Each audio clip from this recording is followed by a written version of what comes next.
I'm looking, all of a sudden I see this beautiful reflection in the water, and I'm like, where were you the other 29 days I've been here? But like I said, my bags are packed, and there's people leaving the state, leaving the closing ceremony. I've had 3 bags stolen in my career, so I'm afraid that somebody may try to grab one of my bags or something. So but I'm walking past it. Then all of a sudden, I just said, "Oh, I got to take this photo." So I opened up the bag, pulled out a D4, put 24 to 70 on 200 ISO, and I shot this at a quarter of a second. I just did a burst mode and took the shot, and you won't believe how many doors this photo has opened for me, just from speaking engagements and sponsorships and everything. And I was that close to not taking the photo.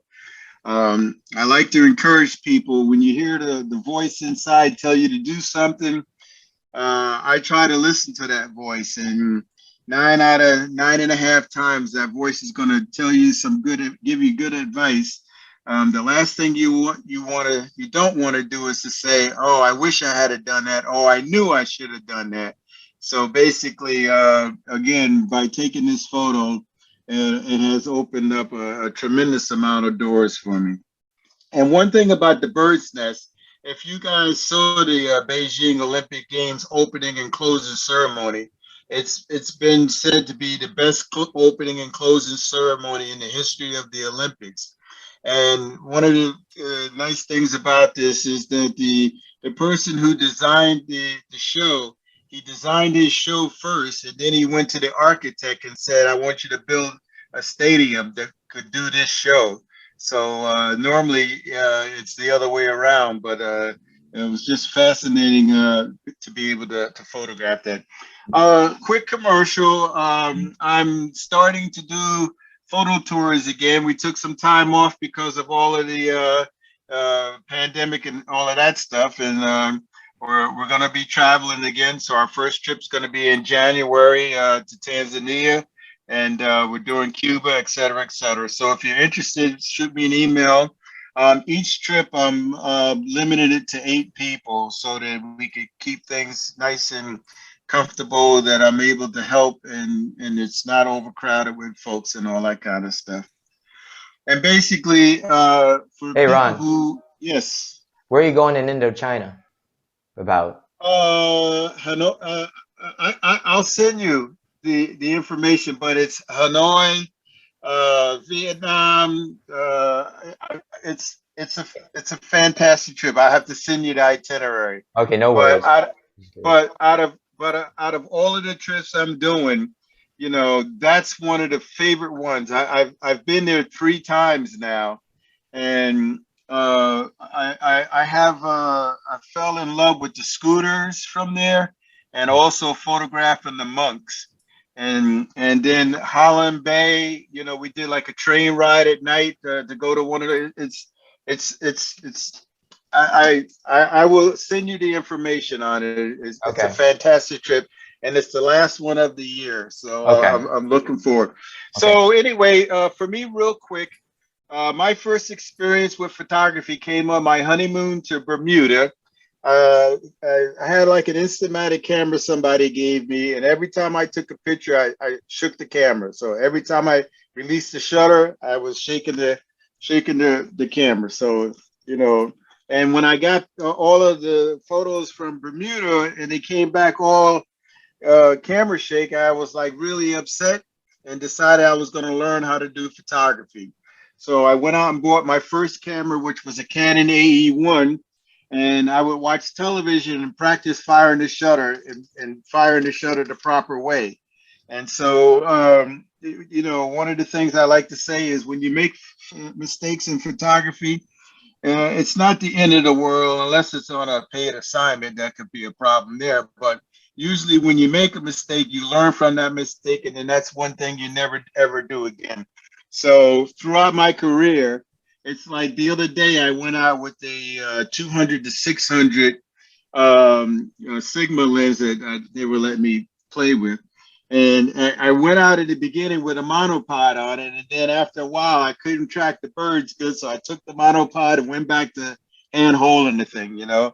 And so again, because of that initial mistake that I made in photography, I learned how to hold that. So I was holding it back in the day. I was a Canon shooter for 30 years, Nikon for 10, and now I'm shooting Sony.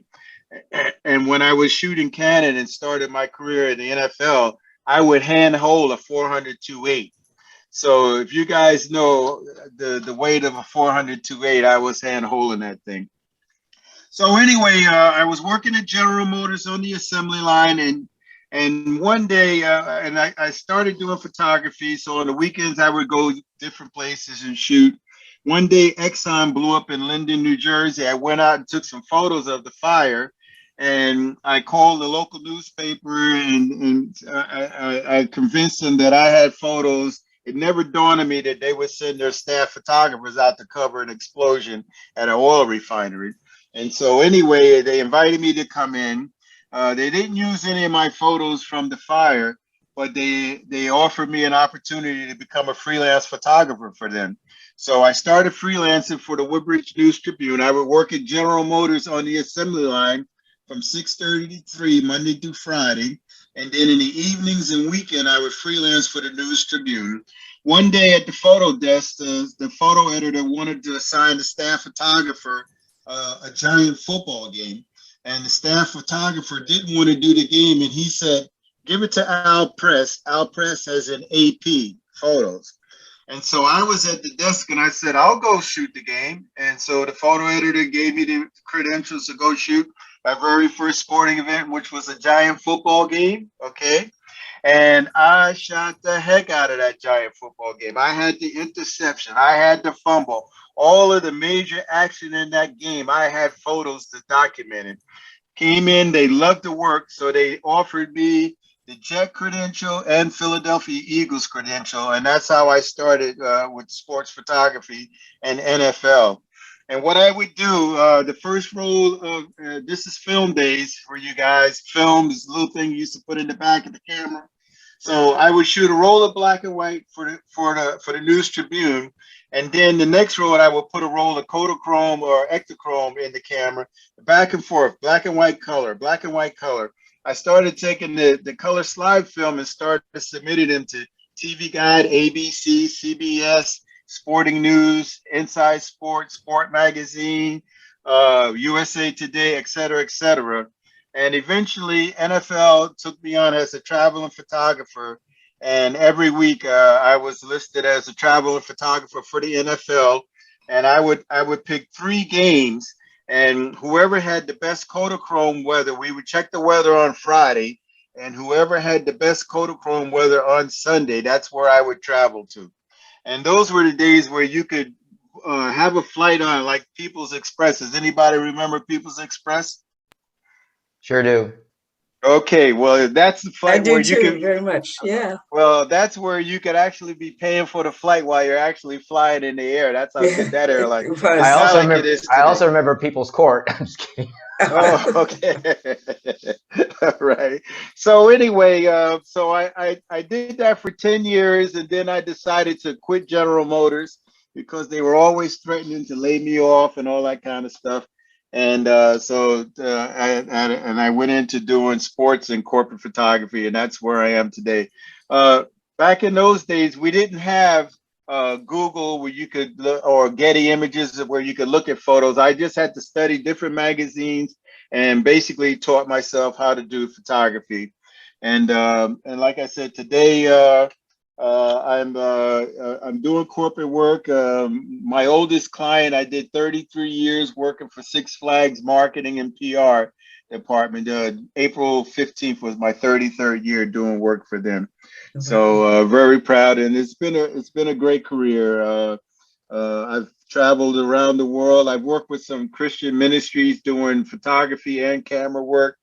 And I also was a cameraman for MSNBC, Court TV, and Comcast Sports. So it's been a great career. I'm hoping to do maybe 3 more years and then retire. And part of my retirement is going to be the photo tour industry, doing photo trips and teaching people photography and all that kind of stuff. So looking forward to it. So here's the equipment list for shooting the Beijing games. At 2004, I shot the Athens games with Canon equipment, and I didn't do any other sporting events after the Athens games. And then when I got invited to shoot the Beijing games, Canon came out with the newest. I don't remember the actual model now. It may be in the model. Anyway, it was their top of the line 3 or something like that. I don't remember. I'm sorry, I don't remember. But anyway, I purchased it maybe, uh, uh, and when I bought it, it wasn't focusing properly. They were having problems with the focus. And so a lot of the guys were jumping ship and they were switching over to Nikon because Nikon came out with the D4 and it was handling high ISOs and focusing properly. So long story short, I sent the email to some of the contact people at Nikon, and I asked them to sponsor me with equipment. And about 1 week before time to leave for the games, I get a phone call from Nikon saying they'd like to sponsor me, and they sent me all of this gear. Long story short, it was So like Ron, 52. Yes. so did you need a 747 to carry all this equipment with you? Uh, Um, here's the answer to your question. I've got the 300 Nikon 2.8, and that is one amazing piece of lens, isn't it? Oh yeah, yeah. No, when I first started, I had minimum equipment, and I came home and I went to my dad and I said, Dad, I need to buy a 400 2.8 and I need to buy a 300 2.8, and they're telling me I need a cosigner. And so my father, he was a bus driver, but he also did mechanic work. And he says, well, if you want to play with the big boys, you got to have the big boy toys. So he signed for me, co-signed, That's and funny. I purchased those 2 lenses. But here is this is how I packed all that gear to go to the Olympics. At that time, Continental Airlines was one of my clients. So I called the marketing and PR department and I asked if they could make arrangements for me to be able to bring extra baggage on the plane. You never ever want to check your camera gear. And so they set it up so that I could take three bags on with my major equipment that I wanted to make sure arrived at my destination. So it worked out pretty good. But that's all, and that's without an assistant. I had to deal with all of those bags myself. So if you want to get into sports photography, every year for every Summer Olympic Games, Nikon and Canon will come out with a new D4 or D5 or whatever, and so you can expect that to happen for Summer Games. And what you want is a camera body that can allow you to shoot at high ISOs and give you nice clean images. And then you also want to be able to set up the custom function and all that kind of jazz to go with it. The second thing important for a piece of equipment important for sports photography is the fastest lenses you can afford to buy. All right, because a lot of times you'll be shooting at night and you need a high shutter speed to stop the action. So you're going to be you're going to need to use 2.8 lenses. And like for me, one of the nice advantages, if you like, this is a Sony A9. Now, I just said that you may want to use the 200. I'm sorry. You you want to get the fastest body you can afford to buy, but you also want to have the fastest lenses you can afford. And most of my lenses, if all possible, I'm going to purchase a 2.8 lens. But one of the nice things now, if you have a camera body that you can up the ISO, now you can go and use the f4 lenses, which will save you quite a bit of money and give you just as good a quality. And also, don't be afraid to check out Sigma and Tamron lenses. Back when I was a Canon shooter, I would never think of putting a lens other than Canon L glass. When I switched to Nikon, I had some contacts with Sigma and fell in love with a couple of their lenses. Out of all 3 companies that I've shot with, Canon, Nikon, and Sony, My favorite lens out of those three groups is the Nikon 200 to 400 f4. That is by far the best lens ever that I've ever worked with. My second favorite lens is the Sigma 100 to 300 2.8.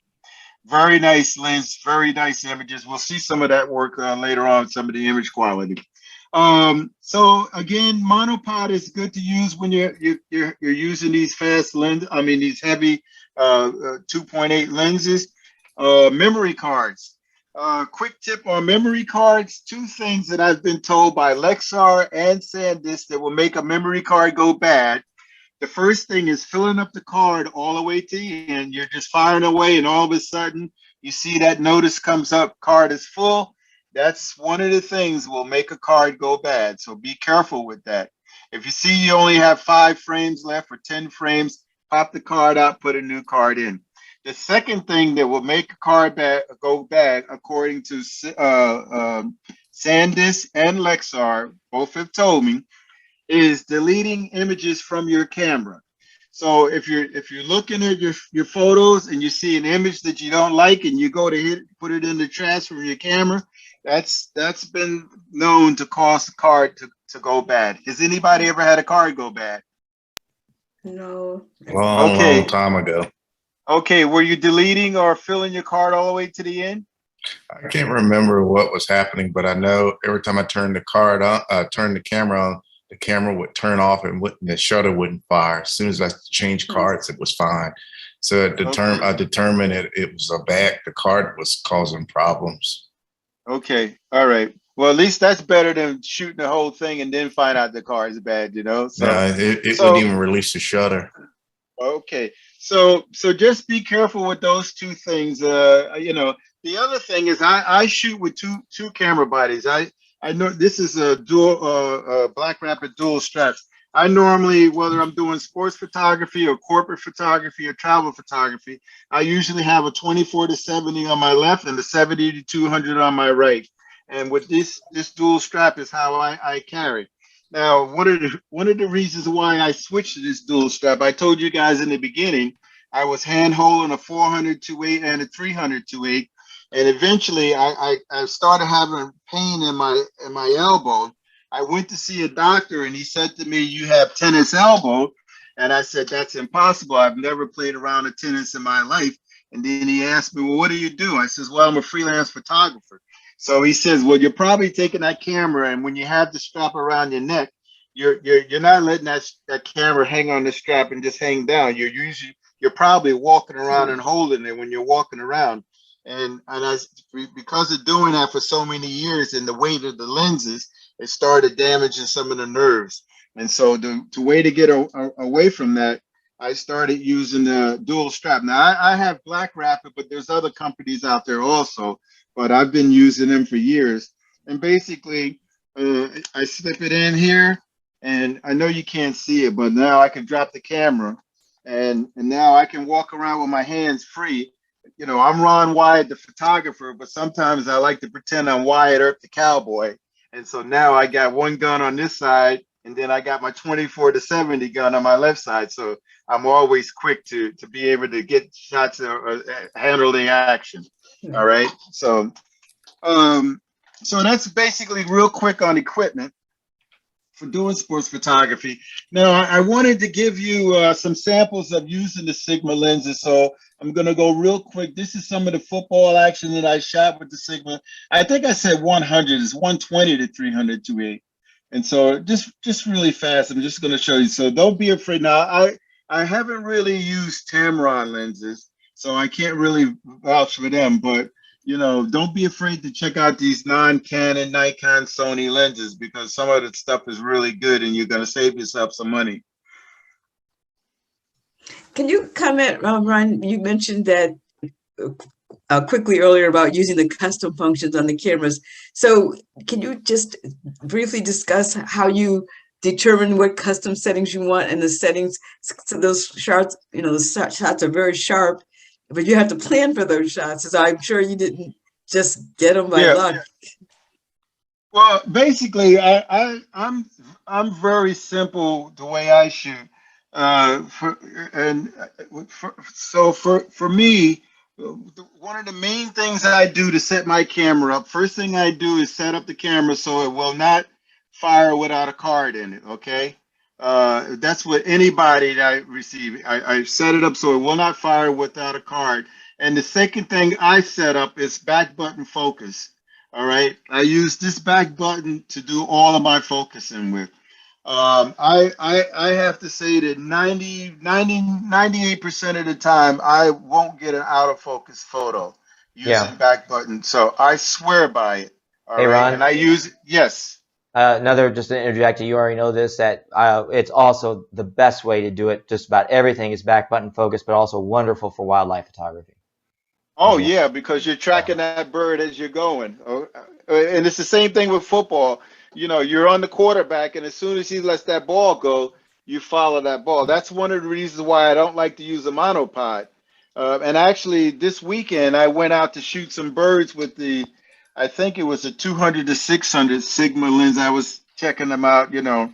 And when I first started, I put the monopod on it just because, you know, I'm over 60 and I didn't feel like carrying that heavy lens and all that stuff. But then the birds are flying, and I'm like, it took me a while to get used to trying to follow them with that thing. And then I took it off and asked my girlfriend to hold it for me, and then I just went riding around. I mean, you know, hand holding the thing, you know. But basically, for me, that's pretty much all of the custom functions I set up for. Okay. There's tons of other things that I Yes. could do, but I'm a pretty simple shooter. As long as I have back button focus, and then you know, I use the center dot. I don't use the 52 dots or the 24 dots or the 36 dots. I use the center dot, and I'm just following, and it's working for me.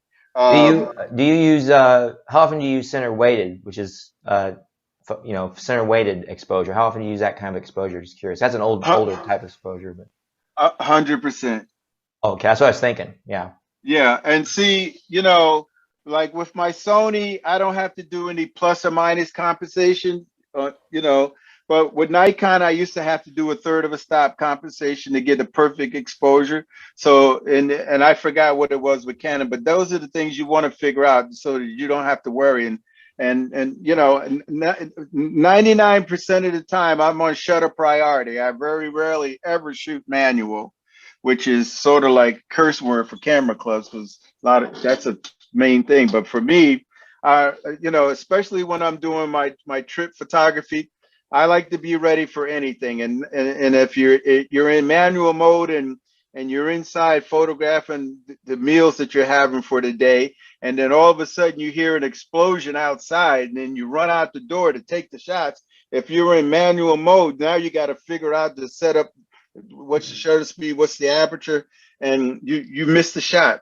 So basically, you know, and then so I'm pretty much prepared for that. Now this weekend, I shot some birds, and for the first time in my history, I used auto ISO.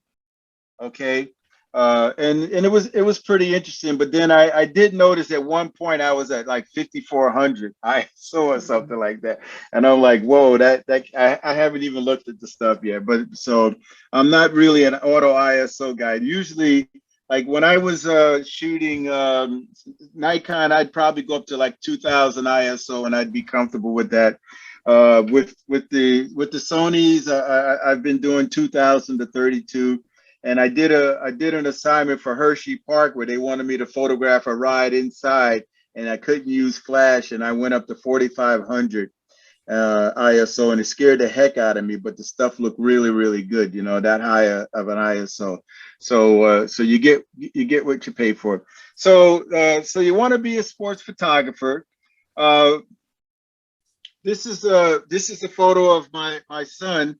I'm skipping the story, but when Nikon offered to sponsor me with equipment for the Beijing Games, you're missing a really good story that I don't have time to tell you right now. But long story short, UPS pulled up 1 week before I'm supposed to be at the opening ceremony.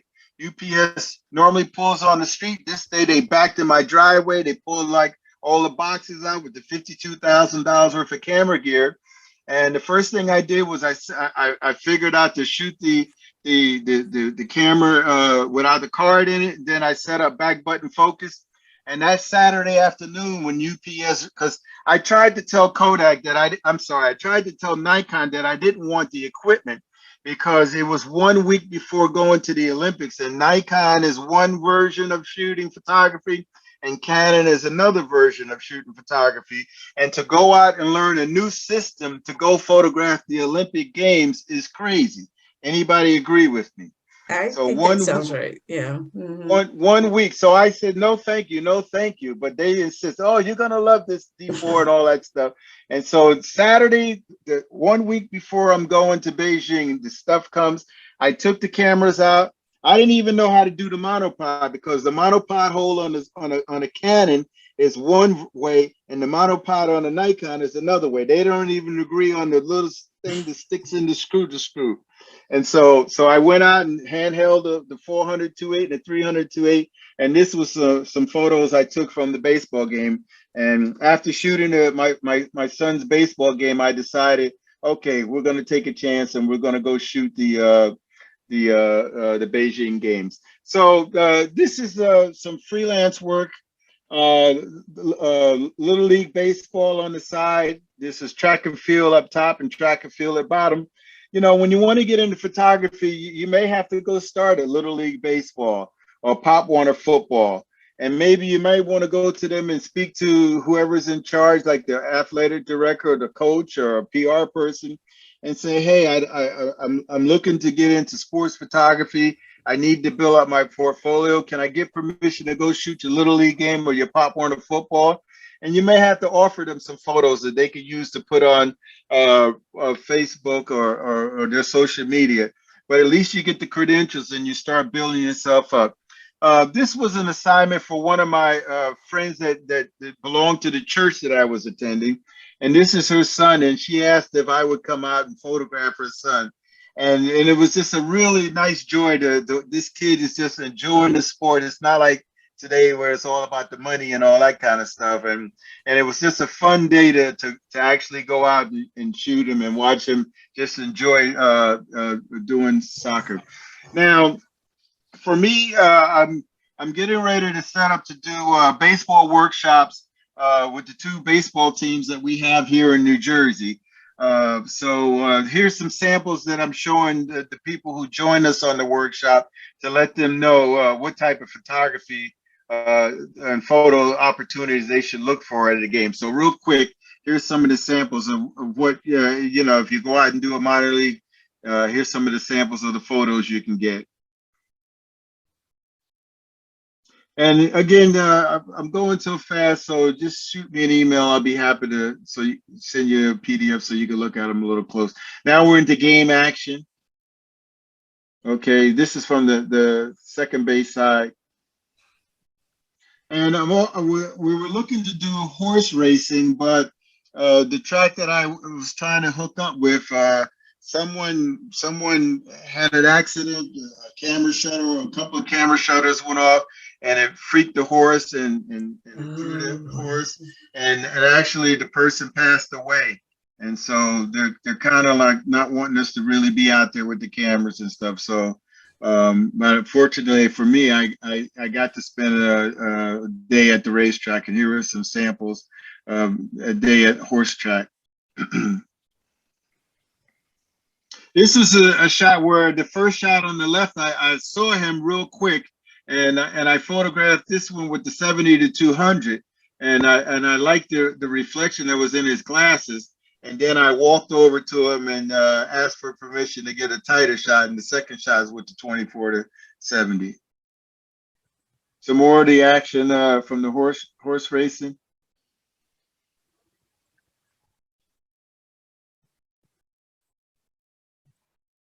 And of course, if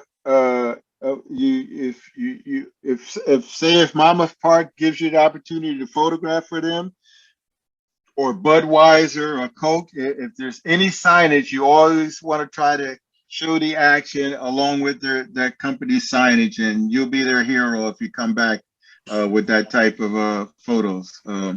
Okay, so basically I'm going to skip this part but basically, us old timers, like, you know, we know how to put our cameras on manual. We know how to match shutter speed and apertures to be able to go out. And a lot of times we don't take the time to read our manuals and learn how to do some of those extra custom function things that you could do with your camera, et cetera, et cetera.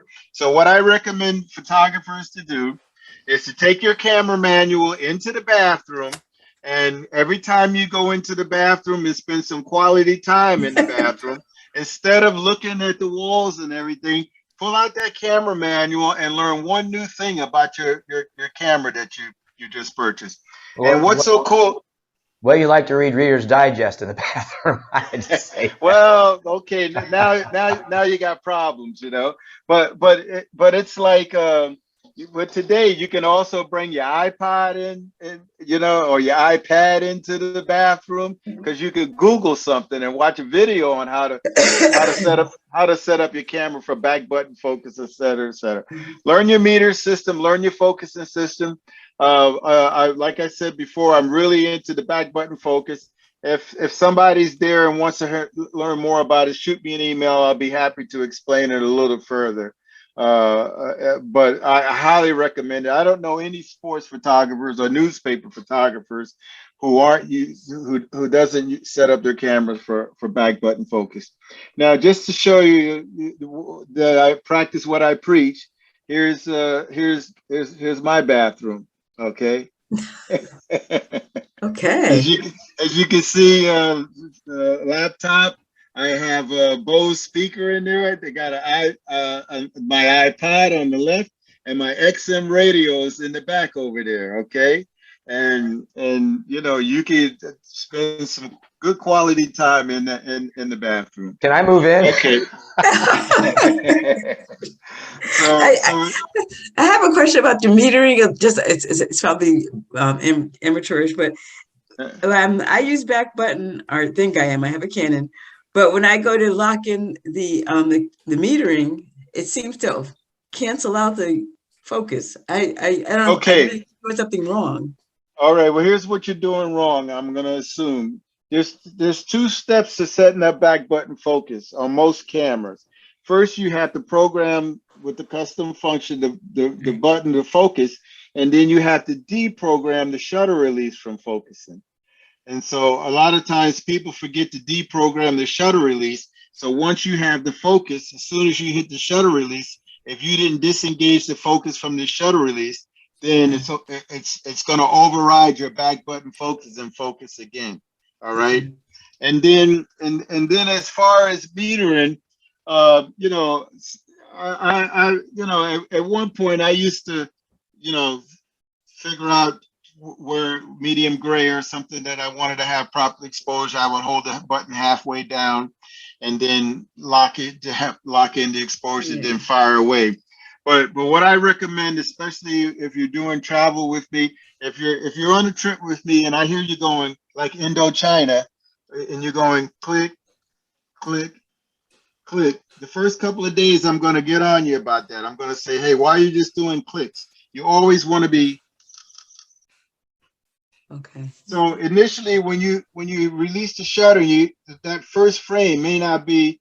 It may have a little camera movement in it, but that fourth or fifth frame the camera's gonna be settled down.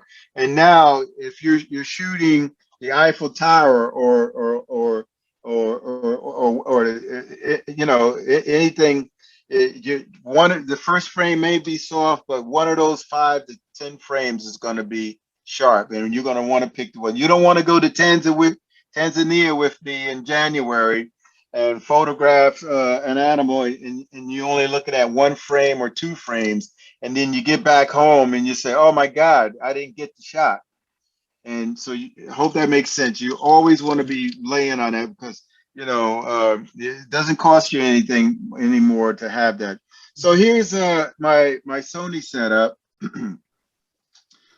Corporate sports, you know, some of my clients now, this is for Barnabas Medical Center. This particular kid had autism, and he was going to do an event for Rutgers football, where he was going to actually do the longest running play in the history of Rutgers. And so they had a spring game, and he's out with the cheerleaders. So I had to cover this whole event. All right. And so now, before this assignment, I'm trying to figure out, how am I going to shoot this? Was I going to go stand in the end zone and try to get a long lens and capture him coming at me? And then something said, no, you better get out there and run with the action. And at that time, I needed both my hips replaced. So I was really nervous about having to run backwards with 70 to 200 on one side and 24 to 70. And again, running backwards with two hips. But once the action started, I completely forgot all about my hips, and I'm running backwards. I actually have video of me doing it, but you're in the moment. You got to get the photo. You got to get the photo. And so this is me running back with the kid, and it was just a really fun opportunity. This is with 24 to 70, and then eventually they passed me because they were running, and I lost them. But then I caught up with the group, and actually got to capture this photo, and it was just a really exciting, fun opportunity. And I guarantee you, yes, I shot Beijing Olympics, Athens Olympics. I did 3 tours with the Moscow Ballet, but you better believe that this particular assignment is going to be in one of my top 10 assignments that I ever got to do during my career for photography. This is just another corporate hospital corporate sports opportunity. And I'm just, now this was for a fundraiser for a hospital. And this lady on the left, she paid a couple of grand to play in this tournament. And this is an actual shot. She's just practicing, and we didn't put a piece of gum under the ball to make it fall, and it was just captured it. She did the putt, and I followed her with a 70 to 200, started in tight, zoomed out. Top shot is showing the group having a good time. And the bottom photo is the president of the hospital. The PR people love it when you get a nice shot of the president and looking like he's having a good time. And here's another one of the shots there. Okay, so I'm going to go really quick because I think you guys would like to see some Olympic work, right? Yeah, we can continue. Janari, do you think we could go until 8:45? What time? How much time do you think we need for the critique? You're still on mute, Janario. I can't. You're mute. Not long, because there's not that many images. Right. So if we go until 8:45, 8:50 would be good. Yeah, that's fine. Okay. Good. I'll try to go fast. Okay, so you have a shot list. Here's some categories that you need to consider when you're actually going out to shoot a sporting event. Now, if you're shooting your son or your daughter or your grandson or your grandchild, then you obviously know the assigned person you need to shoot. Safety shots. So you're doing a Major League Baseball game or a minor league baseball game, and it's threatening terrain. So what safety shots to me is, okay, you get there early. Like, say if I'm doing a sporting event, if it's a 1 o'clock football game, NFL football game, I'm usually at the stadium by 9 o'clock in the morning. Okay. And then they usually give you breakfast or lunch or whatever. You eat your crew meal. And then when the players come out to warm up and practice, I come out and warm up and practice also. I believe it takes you some time looking through that viewfinder, and your eye and the viewfinder becoming one. I think just like the players are warming up, I believe you need to warm up also when you're out to shoot. And that's no matter what you're doing. If you're doing bird photography, hurry up and get that lens and just start following stuff so you can get in that groove. And so basically, now for safety shots, okay, say you're on assignment for a newspaper and they want you to photograph a baseball player that's leading the league in hitting. And so what I would do is threatening terrain. So I'm going to go out and shoot that player during the warm-ups. So if he's in the batting cages, I'm going to get some photos of him in the batting cages. If he's out in the outfield warming up, whatever he does, I'm going to go out and shoot him. So all of a sudden it pours down raining and the game is canceled. So you got warm-up shots, which is safety shot, in my opinion. So now you go back to your editor and you say, well, the game was canceled because of rain. And now the editor is like, oh my God, I need some photos because we're still doing this story tomorrow. So now you can go to your guy and say, well, I did some shots of him doing warm-ups, and you'll be that editor's hero because he now has art that he can use. Does that make sense? With the Yeah, safety perfect shots. sense. Okay. Perfect sense. Yeah. Okay. Then obviously you're shooting action shots. The baseball game started, the football game started. And then the next category that I think is very important when it comes to sports photography is game emotion shots. Okay. And so your son is at the plate, baseball again. All of a sudden the pitch comes in, bam, son hits the ball, home run. Okay. Unfortunately, too many of us, when they hear the crack of the bat, the first thing they're going to do is you're going to go to look to see if you got the ball coming off the batter, et cetera, et cetera, et cetera. Meanwhile, your son's running down first base. He gets a high five from first base coach. That's a Kodak moment. Then all of a sudden, your son rounds first base. He's going to second base, and it just hits him. I just hit a home run. So he jumps up in the air to celebrate. Bang, bang, bang, bang, bang. You got that celebration shot. He goes around second, then he trips on his feet and falls down. Bang, bang, bang, bang, bang. You got that shot. He comes around third. Bang, bang, bang. You got the third base coach. Comes into home. The whole team's waiting for him because it's a game-winning run. You got all of those photos. So from the time the crack of the bat, you probably shot another 50, 75 photos by the time you round the bases. But if you're down here looking to see if you got the shot right after the crack of the bat, you missed all of that action. Yeah. Does that make sense? Yeah, Yeah. you make a good point, and years ago when I gave a presentation, I made that point. But I do not, when I'm shooting, no matter what it is, I don't bother looking at the results when anything's going on. I don't look at.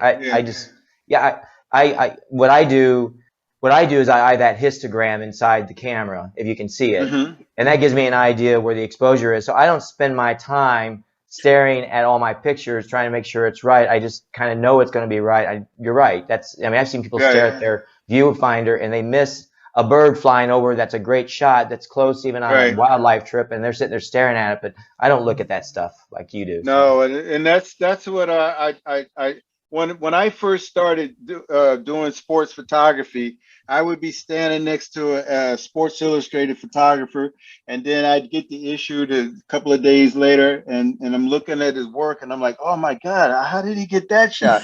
And a lot of times, like what they do is, back in the film days, they'd have one body with 36 exposures, and they shoot everything.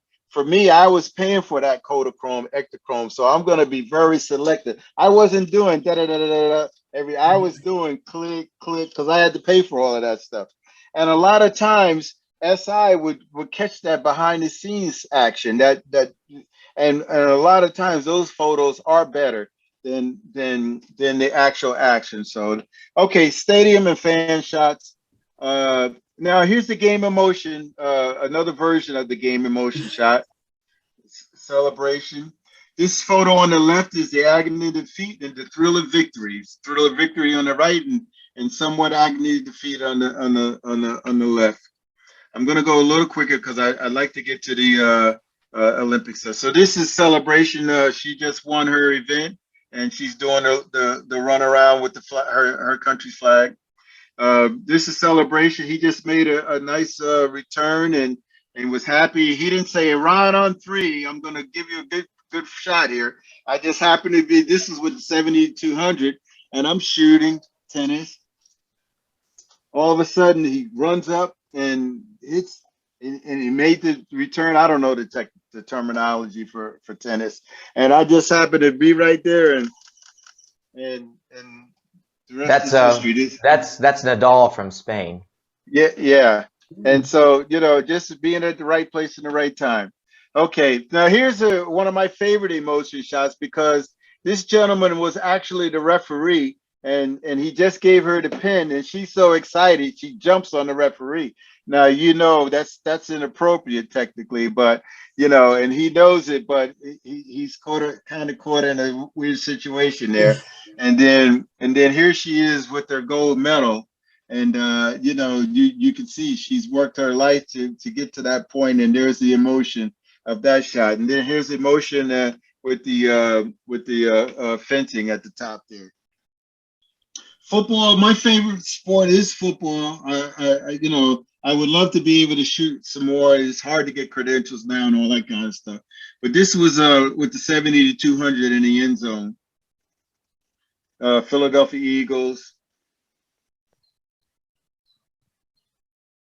Now, this particular player, the big photo on the left, the defensive player Rutgers is getting. You can see his hand is about to hit the ball, and so he hits the ball and slaps it back, and then you can see how the ball's coming back, and then the backup player catches the smack, and it's considered a interception play there, and it's again being at the right place at the right time to capture that. Hey Ron, it looks Yeah.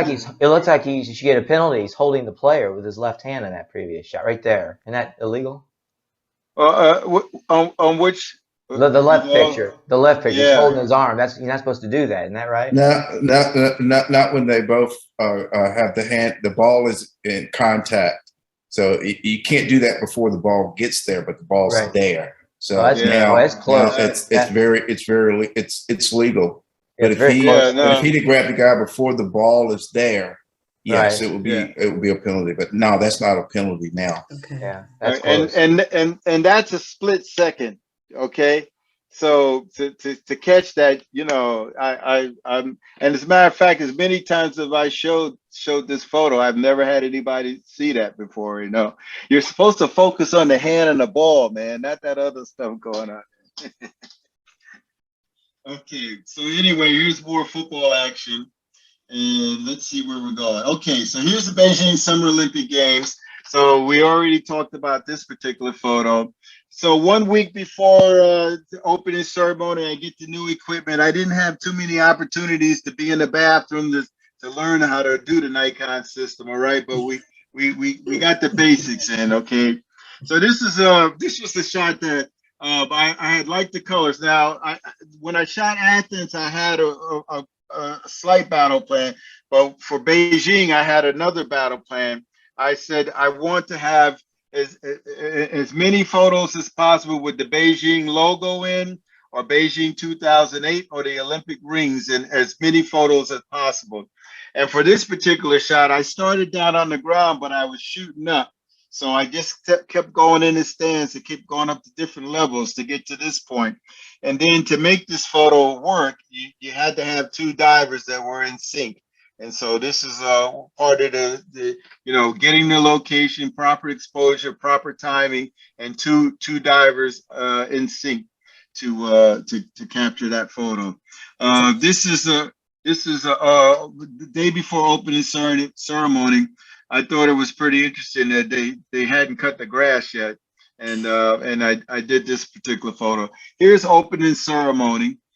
We had to be in our seats at 3 o'clock, and the opening ceremony started at 8 p.m.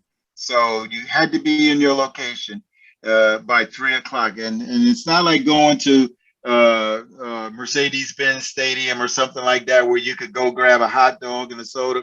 You couldn't really eat the food at the stadium because of the water and everything is different. So, you know, as an American or a tourist, you had to be careful where you ate and stuff. So, you know, to sit in the stadium for 5 hours waiting for the event to happen, we weren't happy campers. You better believe it, you know. But anyway, so for opening ceremony, I did get to go to the rehearsal the night before to get an idea of what was going to be happening and what spot I wanted to. And I had to sign a contract saying that I would not release any photos that I took the night before. If you did, they were threatening to arrest you or put you on the next plane back. That, you know, because of releasing ahead of time. So for opening ceremony, I had a 400-2.8, 300-2.8, 70 to 200, 24 to 70, and I think it was something the equivalent of a 16 to 35. I forgot exactly why. And then I had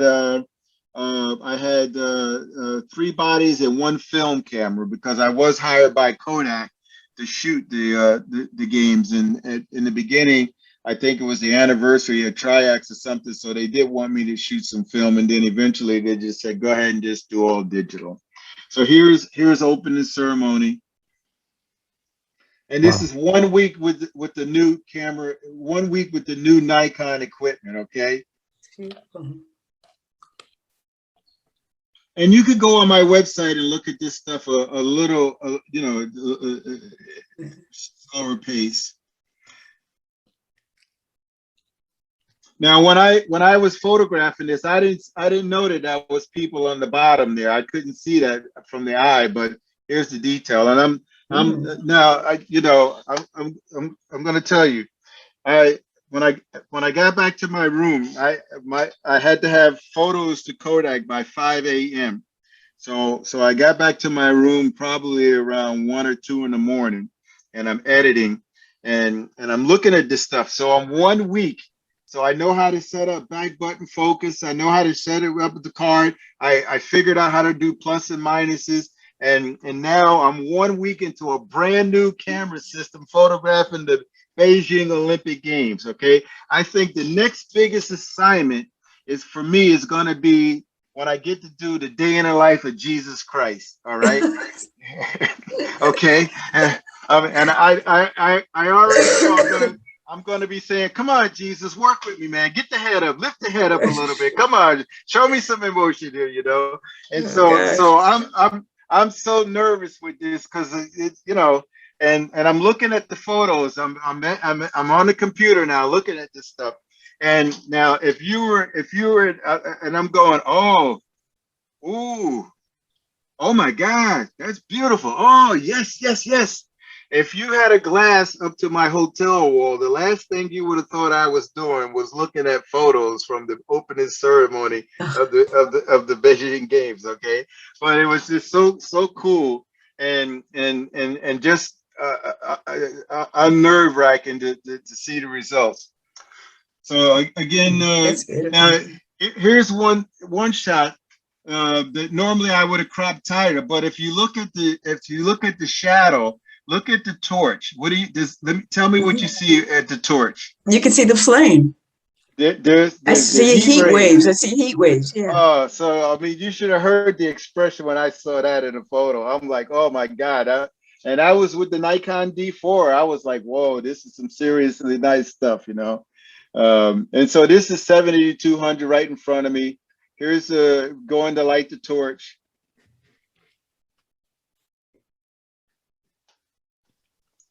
Torch is about to be lit. The torch is lit. Now this is some photos for closing ceremony that I stuck right in this particular part of it.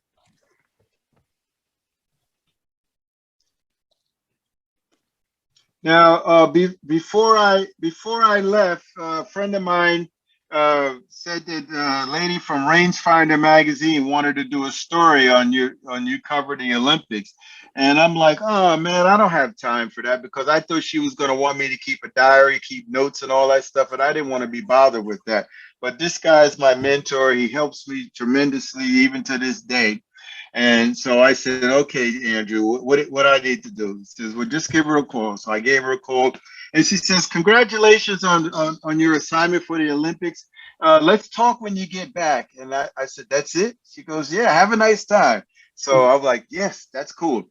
So when I get back, she interviewed me for about 2 hours on the phone. And then she says to me, okay, so Rangefinder magazine is mainly a portrait and wedding photographer magazine. So she says, well, Rangefinder would like you to send 6 photos from the games for us to choose from. And so I shot 50,000 photos at the Beijing Games, okay? And then I had edited down to 900. So I'm like, well, which 6 do you want? So I loaded all of the 900 photos on a bunch of CDs, and I FedExed the CDs to her, and I said, be my guest, pick any 6 that you would like to use. And so she sent, she emailed, oh, I see your point. So she sent the disc to Rangefinder, and Rangefinder sent her a message. She says, oh, okay, we're scratching the story. Tell them that we're not, because they were only going to use like 1 photo and do a 1-page story, because again, it's a wedding portrait. And they said, tell them we're going to switch to the next edition. And they gave me an 8-page spread in Rangefinder magazine which was Very pretty nice. cool. Something I never thought would, or dreamed would ever happen. So here's another version of the bird's nest. Bird's nest was the #1 photo to take at the Beijing Games.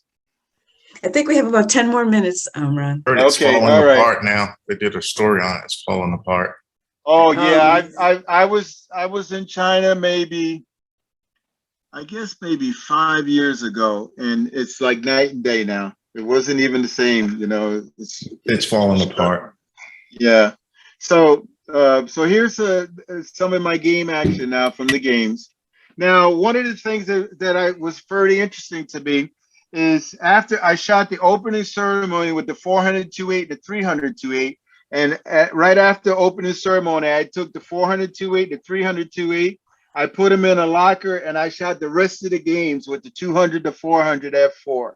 That was my main lens for all of this stuff, and the D4, and this turned out to be really, really nice opportunity. And if you guys are shooting Nikon, try to get your hands on that 200-400. Is the best lens I've ever got to work with. It's a heavy one. It's a heavy one, though. Oh, but it's beautiful. It's I know, great yeah. image quality. It's a monster, but it is beautiful. Yeah. Here's my logo, Beijing 2008, the Olympic rings and 2 in-sync divers. So this one will make the cut. Here they just happen to pop up, and I'm in the right place at the right time. The Beijing 2008's in the background. Bang, bang, bang. Same thing here. This is underwater.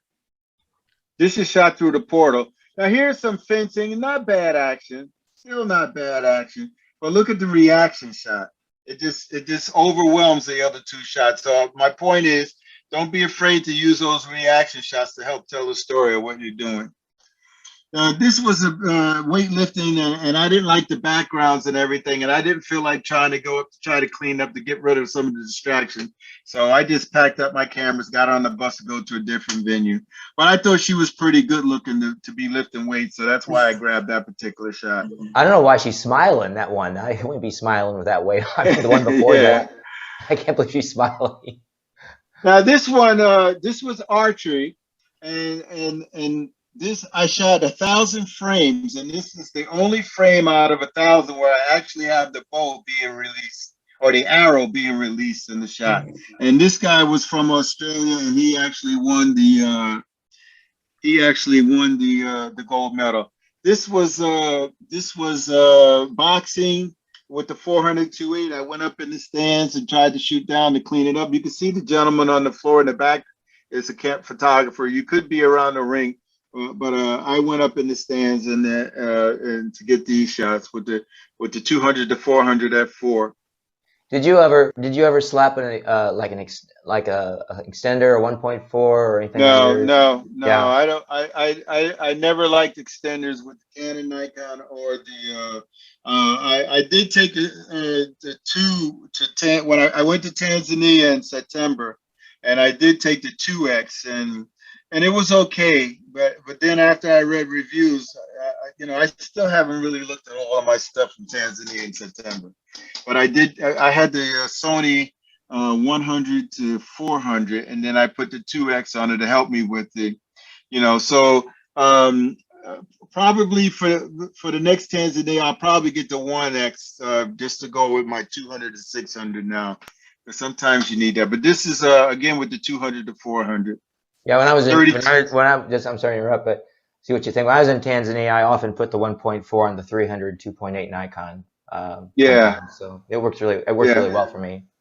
Yeah, no, well, I just never liked the tellies, either Canon or Nikon. I just wasn't a fan. So this is beach volleyball. Now this is a particular shot that Kodak wanted to make picture of the day.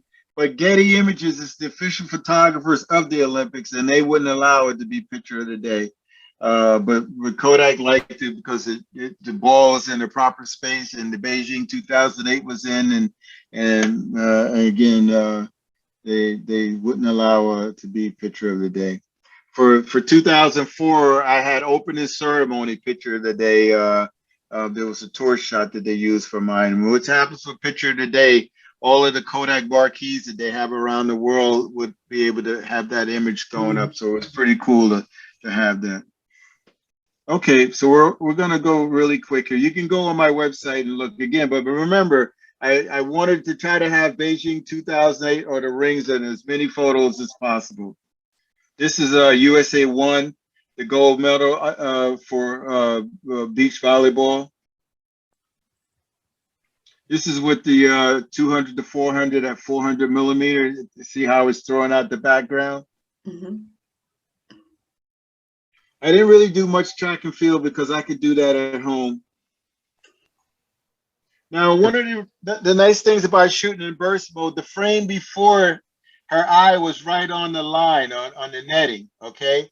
And so that's another reason why you want to just bang off as many frames as possible, because there's going to be the one perfect frame. And if you're just doing one click, then hokefully you better have it right in that one click. Otherwise, you're going to say, oh, darn it, her eye is being covered.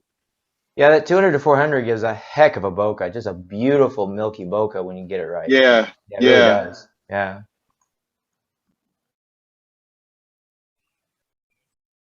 This tennis. That's Roger Federer. Yeah. It was pretty cool because in the beginning of the assignment, part of my assignment was Kodak would have special guests from around the world come to Beijing, and then they would have a dinner. So that I had to shoot a dinner that they attended, and then they did a trip to the Great Wall. So I would have to photograph them at the Great Wall. And so on the original, there was opening ceremony. Then the next morning was supposed to be the tennis round, and I wanted to shoot tennis because I'm a Serena fan, but Kodak said, nope, you got to go shoot the trip to the Great Wall. So I go out to the Great Wall and it rained. And so the tennis got rained out. And then the next day they did the tennis round, which I could attend. And so I got Federer's, all the top 4 tennis players in the world. I got one after another. I got to photograph them all, which was pretty cool. Now those tennis shots, sorry, real quick. I mean, those tennis shots where you're shooting a 1 per 1,000 shutter speed or something like that in that range? A minimum of 1,000. Sometimes I'm 2,000. Yeah, somewhere in between there. That's what I thought. All right, I'm just going to go a little faster. And if there's a story to tell, then I will. This is soccer. I got to this gold medal round of soccer, USA versus Brazil. And fortunately for me, all of the action in overtime was right on my end of the field. And USA went to score the winning goal. And I'm down here, and here's some of the shots I got. There's that swim again. Here's Beijing 2008, and then the side version of it. This is the only photo out of 50,000 photos that has the One World, One Dream logo in it. Now here's a tight crop shot. Now here's how Kodak used the shots. Here's a shot. And like I said, every morning by 5 a.m., I had to give Kodak a selection of yesterday's photos. And this is part of what they did with the photos. This is their hospitality suite.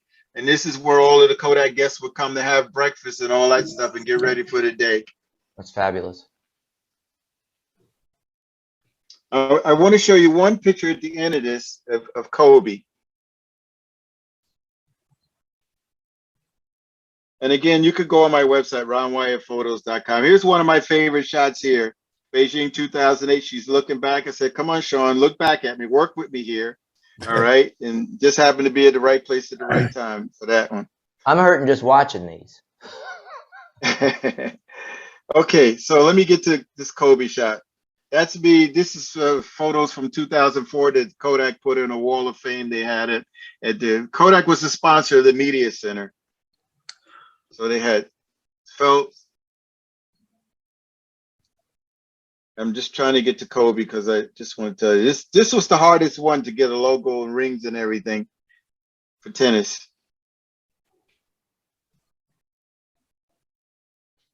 Okay. Here's the photographers. I decided to stay where I was. Now back button focus. I have my center dot is in the middle of this water. How it kept that lady in focus? Look how sharp she is. That's what back button focus. So the camera, had I known I could do drugs and invent focusing system for a camera, I would have done drugs. All right. You know, but the technology is amazing. If you, again, to have that, look at her eyes, it's tack sharp. I have a quick question. Sorry to interrupt again. I got a question. That's okay. One of the great challenges you must have is when to move and when not to move for a shot. As far as just moving, you're in a spot, you see stuff going on, and you know like you're committed to a location for a photo, but then when to move and when not to move, because you could lose a photo if you move. You know what I'm saying? You're gonna think this is corny, okay? But this is what I do before every assignment. I say my prayers, okay? I'm a disgruntled Christian. I don't like the way Christianity is being portrayed today. And it's just terrible, the representation of Christianity, which turns me off to no end. But I love the Lord. Right. And this is the gifts and talent that he's given me. Okay. And I not only use it for my business, but I've worked with some of the top ministries in the United States as a cameraman and a photographer, et cetera, et cetera. I say my prayers. Father, thank you for the gifts you've given me. Today I have this assignment. Please guide me to be at the right place at the right time. Allow me to send me where you want me to be. Allow me to take photos that are pleasing to you, and therefore has no choice but to be pleasing to my clients. In Jesus' name I pray, amen. And then I go to work, and that's it. And I put some chewing gum in my mouth, and I'm good to go now. And it's just amazing how many times I've been at the right place at the right time, because you never know, and you just got to be ready. You take your camera manual into the bathroom so you know how to work all the most important features of your camera, and then you're ready to shoot. And that's my secret, and I'm sticking to it. Okay, that's the answer to your question. That's the best I could do. You know what? Let me move over here, and then I'll move over here, and sure enough, bang, something great happens. Oh, right, you know, like Fetters, or yeah, it was Fetters, right? That was looking at me. Mm-hmm. Okay, so here's basketball, and we're done. Okay, now one of the things I like about this shot is look at the Bryant's hand. What is Bryant's hand doing? Anybody? He's pointing to Beijing 2008. You guys didn't get it. I got it. Okay. I got it. I do see it. Yes. That is one heck of a lucky shot too. Just really nailed it. You nailed it. Remember that my goal was to try to get Beijing 2008 the rings in the shot, but look what he's doing. He's actually pointing to it. Okay. Anyway, that's even better. Okay. Okay, so here's the last shot. So here's Kobe. Kobe's gonna steal the ball. Now I'm down. Now, if you see the referee in the back there, look to his right, and you can see a cameraman's arm that's up, and see he has the brown vest. Can everybody see that? Mm-hmm. Okay, so you see the wall that's there. That's the front row. So I'm doing the same thing now. So here, that blue wall. This is my blue wall here, my bar thing here. Okay. Yeah. And so Kobe. So I'm now when they're down the other end of the court, I'm using the 200 to 400 to shoot down the other end of the court. But when they come down my end of the court, now I'm putting the 200 to 400 to the side, and I'm switching over to my 24 to 70 or 100 millimeter down this end. But Kobe steals the ball, and he gets down so fast that I didn't have time to switch cameras. Everybody following me? Okay, yeah. Okay, so when Kobe gets down my end, I got to the point where I couldn't turn anymore. And so now I'm not looking in the viewfinder. I'm just panning and firing away. And here's the action shots that I got. And again, it pays to pray. Here we go. I never said that before. Okay, so here we go. He's stealing the ball. He's doing oh my gosh. He's doing a fast break coming down the court. This is happening in seconds. Fast break. Fast break. Defensive player catches up with him. Okay. Kobe's coming. Got a little saliva coming out of there. because he's like, I'm gonna make the great shot here. He's going up. Okay, so now I'm starting to lose him. Okay, now I lost the ball. You see?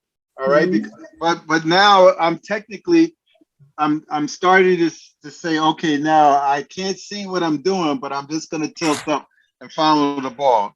And so I'm tilting up. Notice that I'm getting more of the net in. Yeah. I'm tilting up more.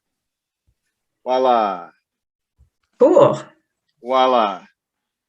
Thank you very much. I hope you guys enjoyed the presentation. Yeah, I enjoyed it very much. Thank you so much. You were awesome. So much energy. Yeah, you're very enthusiastic, and you kind of have a philosophy of photography that I have. So I really appreciate your skill. I really do.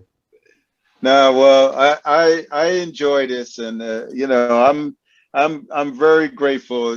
My kids never heard me complain that I had to go to work or anything like that, and my girlfriend's mom just passed away 2 weeks ago, and they did the obituary, and it was like a 3-page pull-out obituary. It's the best obituary I've ever seen.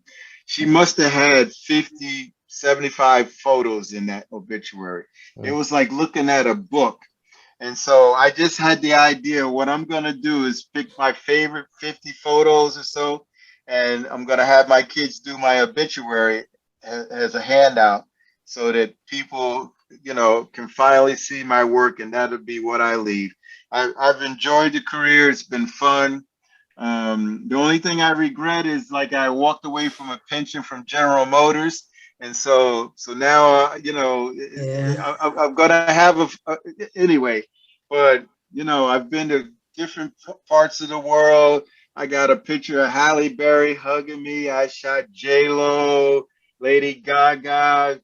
This shot of Kobe. I kept saying I was going to send it to him, and I never got around to doing it, you know, and I just really regret that because I even have a poster made of this particular shot, but it's just been fantastic. So I love doing this, and so I'm hopefully you guys enjoyed it, and thank you very much for the opportunity. Well, thank you so much. You'll probably hear from us again. You know. All right. And I'm going to send you a list of my trips that are coming up, and if anybody's interested. Now, what I like to do, if your photography skills are not up to par, then what I want to do is have some Zoom classes and everything, and then local people here in the New York, Philadelphia area, then we would go to Philly and do day out shooting, or go to New York and do some shooting. But if it's somebody that's not quite have their skills up, then I'm willing to do the Zoom meeting so that we can make sure so that when we get to Tanzania or get to Cuba. Anybody been to Cuba? I have, yeah. Would you recommend people to go to Cuba? Well, absolutely. I mean, it's a great, it's a Easter egg hunt of wonderful photography. It's like being on an Easter egg hunt and you're the kid, you know? Really? No, that's, I mean, I tell everybody to put Cuba at the top of their bucket list of places to go. It's one of the best places. I was so afraid of Cuba because you don't have McDonald's, Burger King, you know, and I'm a real picky eater. You know, I've had food poisoning 3 times. So I was afraid that I wasn't going to be able to eat in Cuba, that I bought peaches.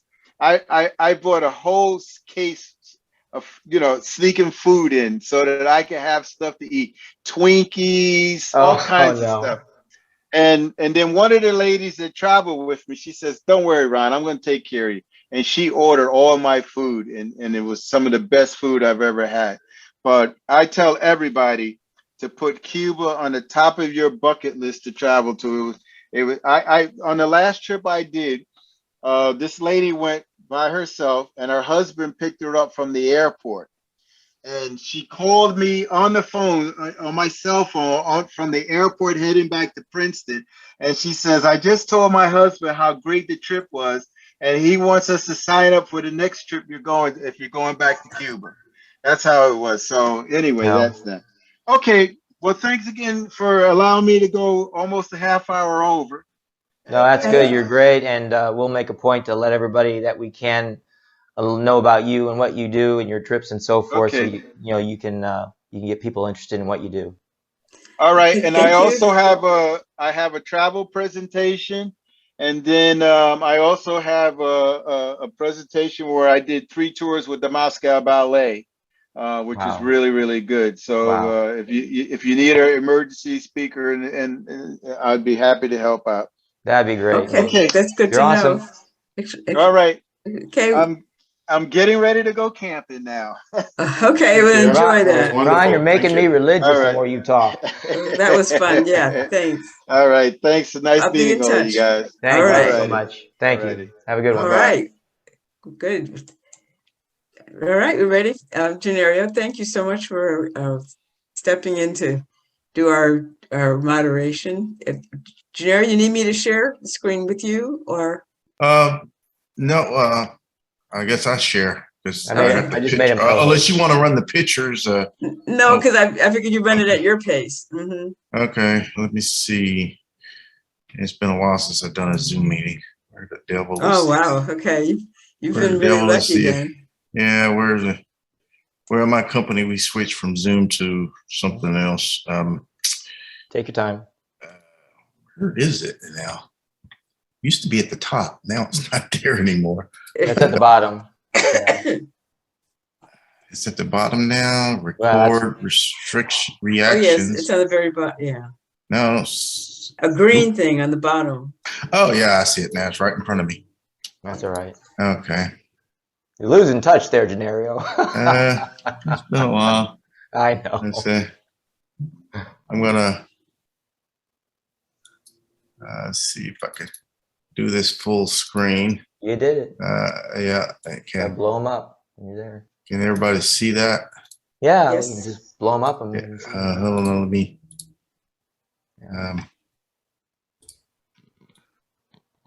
Everybody can see that because I don't know what I'm looking at.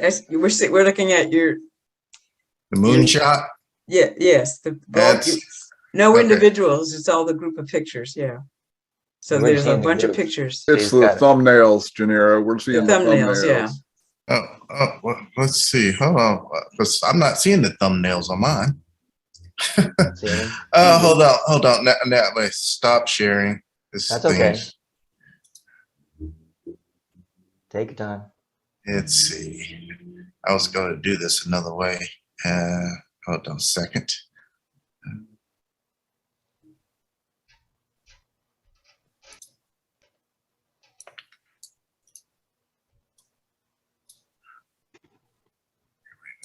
Give me a second. Where is that program?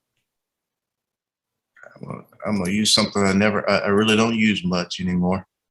Bridge. Oh, yeah, I don't use Bridge, but I don't use Bridge anymore, but I think it'll work pretty good for this. or Lightroom. That would work.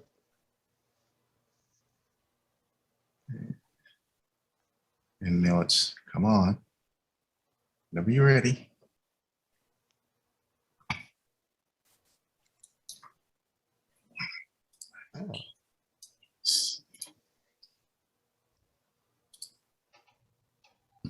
Man, it's taking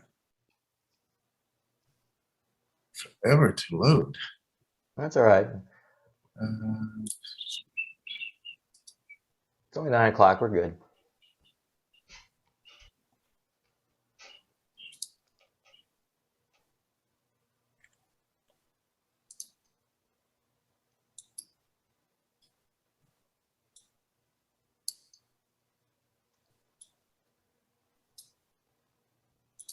Like I was turning around here and play piano or something, but I'm You fine. could. Did you just redecorate your apartment? No, I was telling Elsie, that's a photograph I took of a friend of a friend's inside their home. So we're talking, I said, I want to work on doing interior photography. And so I said, oh, you can shoot our house if you want. Sure. So I went over there and shot their really amazing home. Let's put it that way. So that's one of the shots I did. Yeah, I'm about there. Okay. I'm just glad I don't have to dust the chandeliers. Yeah, that's a real drag. I'd be happy in a tiny house. Their house is only 10,000 square feet. So. Okay. That's All right. right, let's be, we're almost there. Okay. Come on.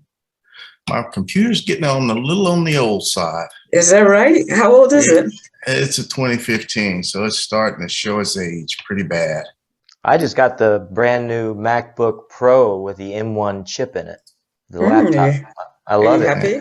Yeah. I like it. I don't have to wait the thing rotate anymore. It's much fast. I push the Photoshop icon, just pops up like lightning. It's great. I'm going to be eating dirt for 3 months because of it, but other than that, Dirt's okay. Dirt keeps you regular. It's okay. I hope so. It does, because I'm not going to have no money now to eat dirt. Thank you. That's pretty good, Elsie. All right. You made me laugh. I appreciate it. That's a good joke. I like it.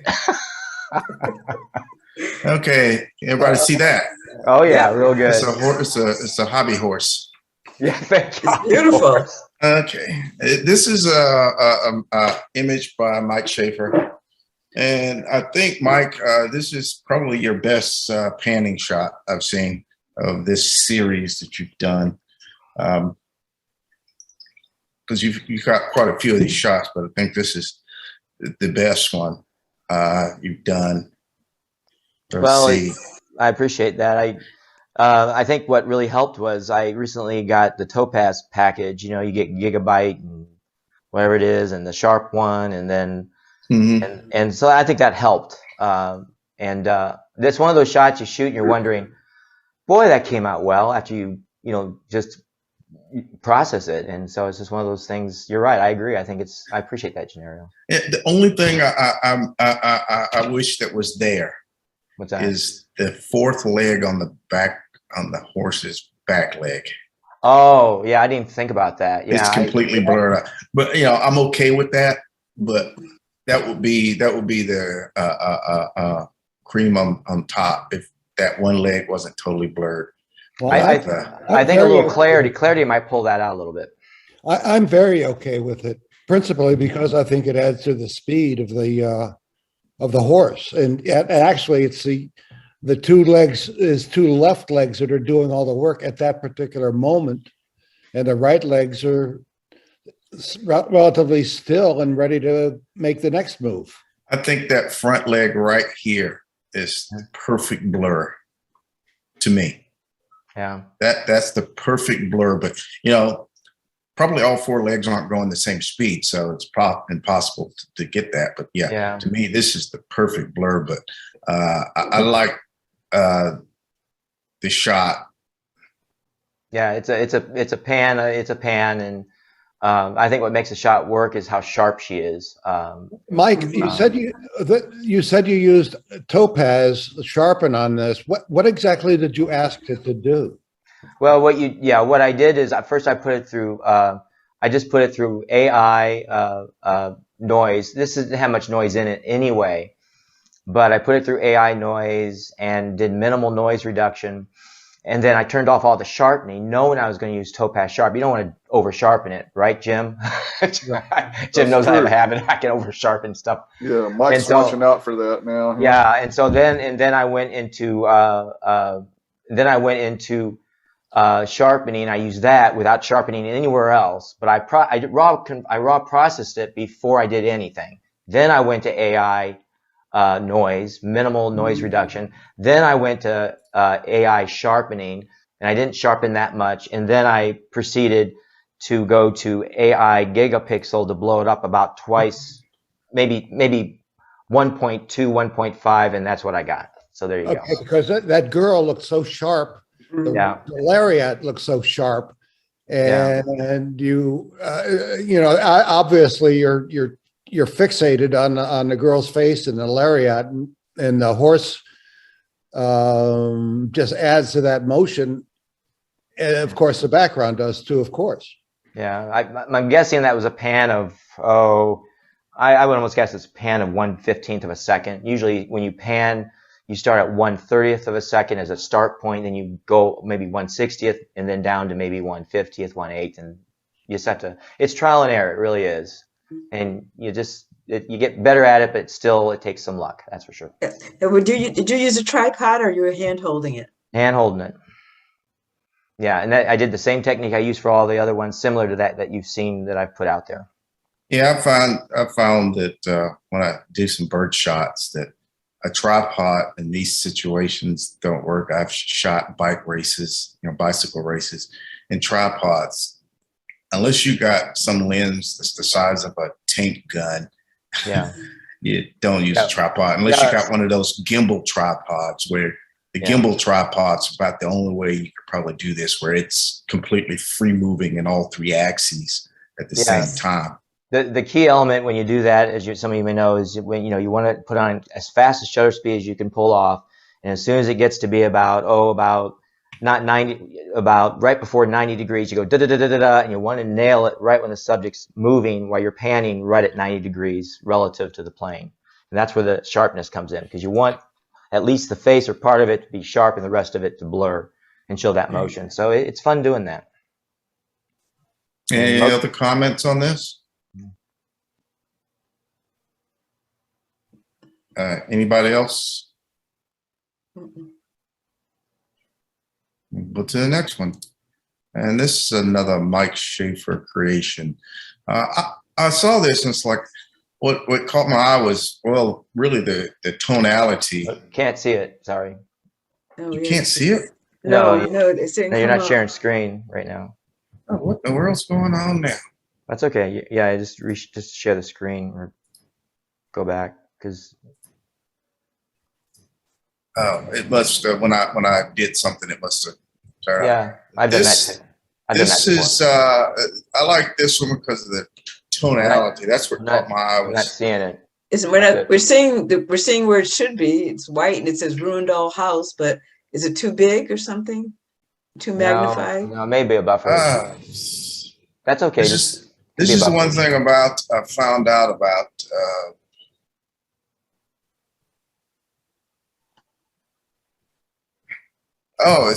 This is strange. I'm using Lightroom, right? But it's taking the different panels in Lightroom and separating them into different screens. Yeah, I've done that.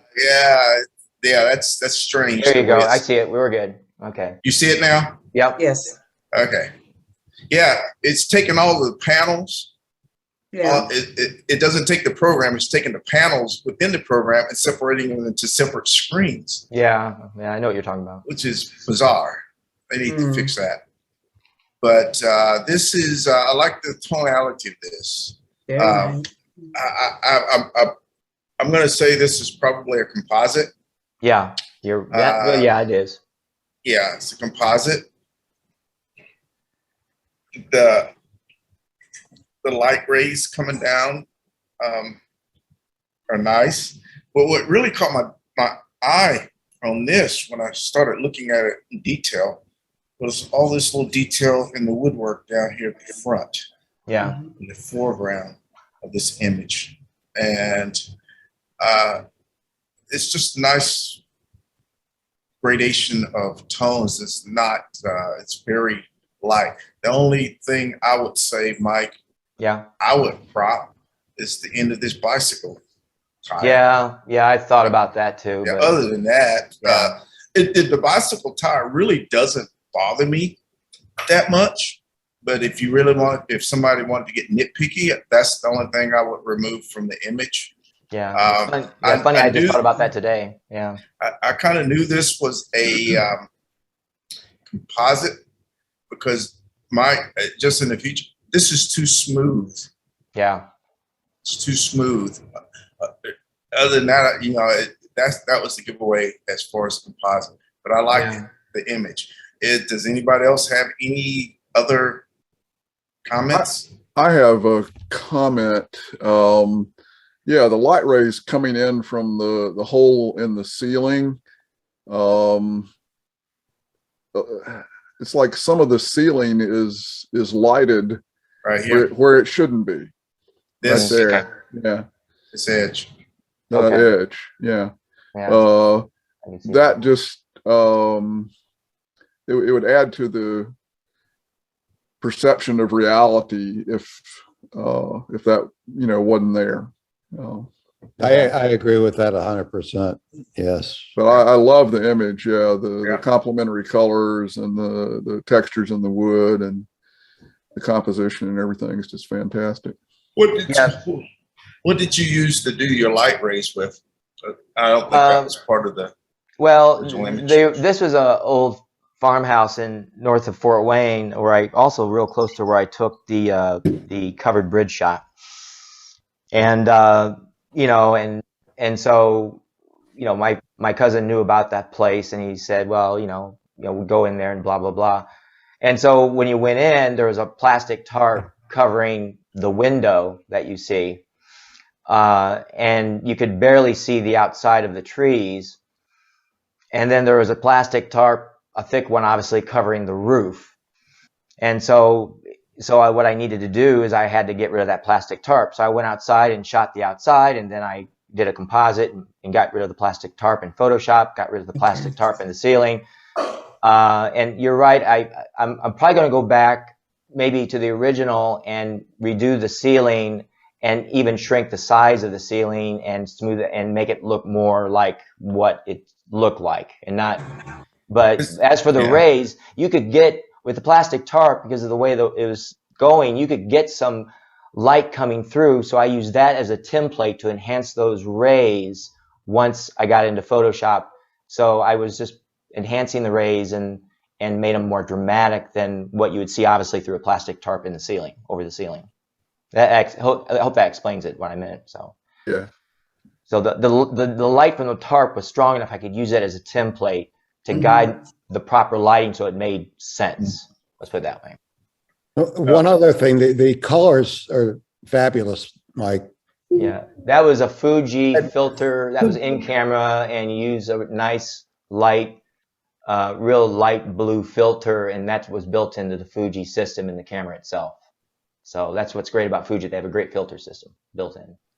Well, don't blame it on the camera. I think you must have. I mean, it's just spectacular. That was intentional on my part, but I tried different filters in camera when I shot it, but I liked the soft blue tone of the filter that I used.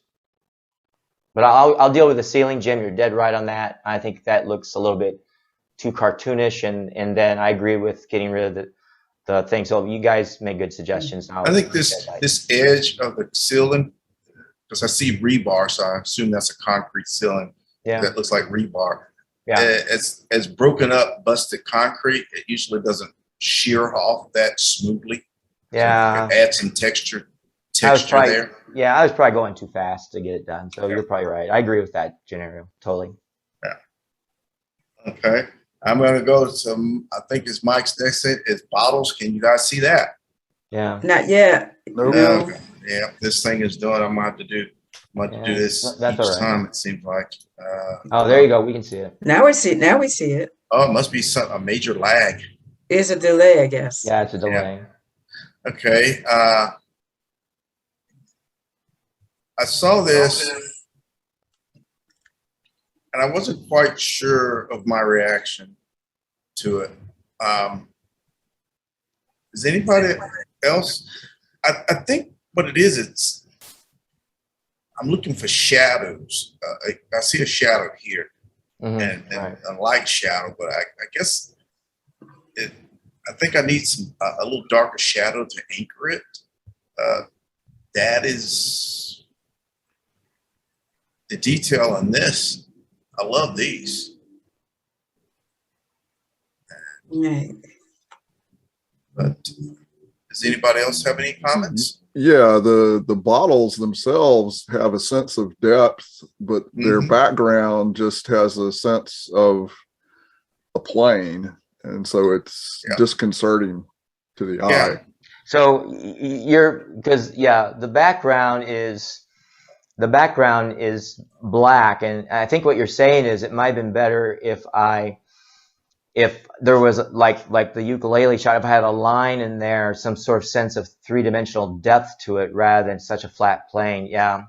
Right. There's a lot of different ways to do that. Yeah. Yeah. Well, I generally would do that by just I use one of those for the light box, when you get it, you get all these plastic backgrounds, you know, that bend. And you guys probably know what I'm talking about. And so it curves.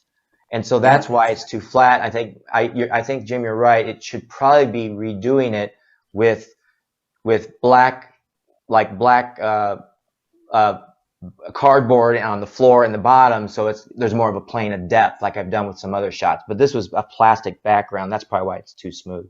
It looks because I'm you know, you've got a shadow down here, right? On these, you expect to see some light spill on this floor, and maybe not on the background, because it's all it's completely monotone. I don't have a light box. What I use, what I find, if you want a black background, I find that sometimes like black velvet. Yeah, I have makes one. a great black background. It just like absorbs light, especially if you don't hit it. If you hit it correctly, it is deep black. Yeah, I have a black velvet thing. That's a good idea, and I could easily redo this and do it that way. I think about it. Another thing is when I did this, I used an off-camera flash with my Nikon, and so you just don't want too much light in that front. So maybe if I angle the lights a little bit, I get more shadows underneath those broken glasses, like Jim was suggesting. The secular highlights, I don't know. They seem a little strong to me. Yeah, that's true too. Yeah, it's a shot. I'm going to use some. I think it's worth putting a little work into it to get it better. I think so too. But at least the trash is cheap and I have to pay for it. So living proof you can get stuff to shoot just out of trash and looking for bottles and broken crap all over the place. You know? I was trying to place these bottles. Are they champagne bottles or what? I'm not sure. I'm not sure. I found them near Kroger, so you know, what can I tell you? You know, there's a liquor store near there, so they have that iridescent quality of Christmas ornaments. Yeah, that's why I liked them. But anyway, now I got a bag of trash in my place. I have to get rid of it. Okay, thanks a lot, guys and ladies. Yeah, I appreciate it. Okay, very nice. Okay, moving on to Elise. Elsie, that's my name. Elsie. People love to call me Elise since kindergarten. Don't worry about it.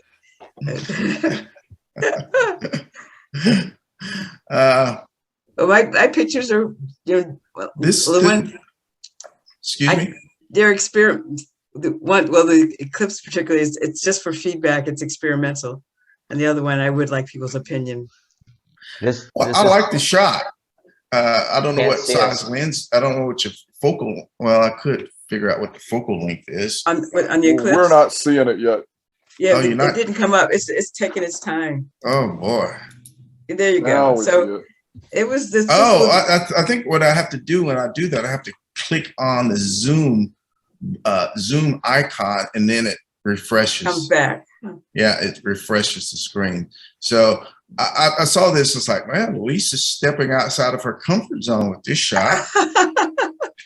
I did step out. And night photography is a bear. I mean, it was hard because I couldn't really see if I had anything. It was the developing it that, some of them pictures, that's one of the best ones. I could see something in the frame, but sometimes I couldn't until I got back in and bumped up the exposure a little bit. Yeah, but you got the detail in the moon. I'm not seeing. We still don't see it yet, Janari. It didn't come up yet. You got to hit that thing again. Whatever. I thought somebody said. There you go. There it goes. Don't touch anything. Yeah. So that's it. It's much by 70 to 200 lens. It's Canon 60 full frame, and I did use a tripod. And the exposure time, it was 1:250, I think. Yeah, I'm looking at it right up here. 1:250 f11. Yeah. 640 ISO, 200 millimeters. Did you manually focus it? Yes, I did. Okay, so make sure. I thought you did. There was an element of auto because I could do both, and then I sharpened. I wasn't always sure because, as I said, I couldn't always see well if I was on target. So it's probably some of both I did. It's 256,000 miles away. Wouldn't infinity work? Sometime the infinity, I found out, I took a class with Dean about shooting the stars. And Use sometimes the infinity gets you close, but sometimes depending on the lens and the camera, it is not tack sharp. Right. Infinity is not always tack sharp. Yeah. So sometimes you have to back it off. Yeah, you generally don't. Yeah, you generally right. Generally, you really want to avoid infinity, especially in this kind of stuff altogether. So that's it's going to be out of focus. Yeah. I was not aware of that. Yeah, I crank it all the way to infinity, and then I put it on focus peaking if your camera does that, and you start tweaking it. And once you get it pinned in, especially with night photography, what I do is I have these giant rubber bands I put around the focus ring, or sometimes I use painter's tape, the blue painter's tape, and I tape the focus ring down. Right. So it will not creep, because usually the camera's pointing up. So if it's a zoom lens, it may want to, depending on how old your lens is, it may want to creep down because of the weight. Right. So I literally, once I sim focus at night, I will tape the focus ring down with painter's tape. Yeah, that's a commonly recommended. Good. Yeah, definitely. Huh. Well, that's good to hear all these tricks. That's why I wanted to show. I know that you like night photography, and I could get some good feedback. I can't get it any bigger. You get noise, so this is about the best it's going to get. I think it's like it's like a 9.5 by 9.5. I think this is where the topaz. This is where topaz would really pay off on this gigapixel too. All three of them, but especially the gigapixel. You're right. Yeah, topaz gigapixel blows really up really nicely. And this is the kind of shot that you hang on to, because if you decide one day to get to start doing a lot of composites, you have a library of this stuff. I have a library folder of skies. Yeah. Okay. And clouds, and that's, if you open up the folder, it's all that's in there. If I see a pretty sky, I'll take a picture of it. A lot of times, a lot of those pictures are just with my cell phone on maximum resolution. I'll take a picture of the sky and stick it in. And this is where you this picture on its own, because you wouldn't do much with it, but hey, you might, if you got a Halloween shot or something, you might want to do a composite of a Halloween shot. Okay. Exactly. And you hang on to these type of photos just for those, and it may be just for fun. Okay, thank you. Yeah, I did have to work at it, but I've tried a couple of times with the Eclipse, and this is the first time I got anything to show anybody. Did you try the red moon? That was but it wasn't red. It didn't come out red. My neighbor was passing by. She said, if I go to the top of the hill, it would be red. But I had already set up nicely right here in front of my house. But she said our lights, we're probably making it not. Yeah, you can't. You got to be in a dark area. Yeah. You guys have to make a trip down to Okefenokee. Yes. Again. Okay. Thank you. And this last one is can you see that? Yes. Yeah. Good job. Okay. This is an abstraction, but it's not a composite. In reality, this shot was shot. It's the skylight in our bathroom, and it's actually flipped. And the reason I took it to begin with was because I like the way the light comes through at that particular time of the afternoon. And I worked on that editing, but the picture never is like from 2020, I think. Didn't work. It just wasn't impactful. But then when I flipped it on its side, I liked it. So I'm asking for the tips. I love this shot. When I saw this, like, this is one of your shots. I was like, I think this is probably one of my favorite shots that you've ever done. Okay. I mean, I like it. It's just pure simplicity of form and shape and shadow. I agree. The only thought I would have is you may want to play around with cropping on maybe a bit too much black, but that's a matter of subjective taste. Mm-hmm. But I like it very much. Good job, Elsie. It's very nice that there's texture in the very centered, no place else. The middle trapezoid and I guess the bottom shelf or whatever. That's the only places where there's texture, and it really focuses you in on that particular area. I'd crop it a little bit from the left. That's up to you, but a little bit more black than I would have preferred. You want want your eye, you don't want the black to be a distraction to the really the really highlight of that shot is that shape, the textures, the triangles, the geometry of it. I would make it. You could turn this into a vertical panorama, and a vertical panorama. Because I would make a copy of this before I cropped it, but take the width of this band of white and repeat that width over here with the black. Yeah, exactly. And see what it looks like. I wouldn't crop any off the top. You could try cropping it. So you're just saying repeat the light over there in the black. This width from this line to this width of this band of white. Repeat that width over here with the black and see what you get. Okay. You know, to me, it kind of looks like a Georgia O'Keeffe. If there was an element, you know, it looks like a shot out of an Adobe structure to me.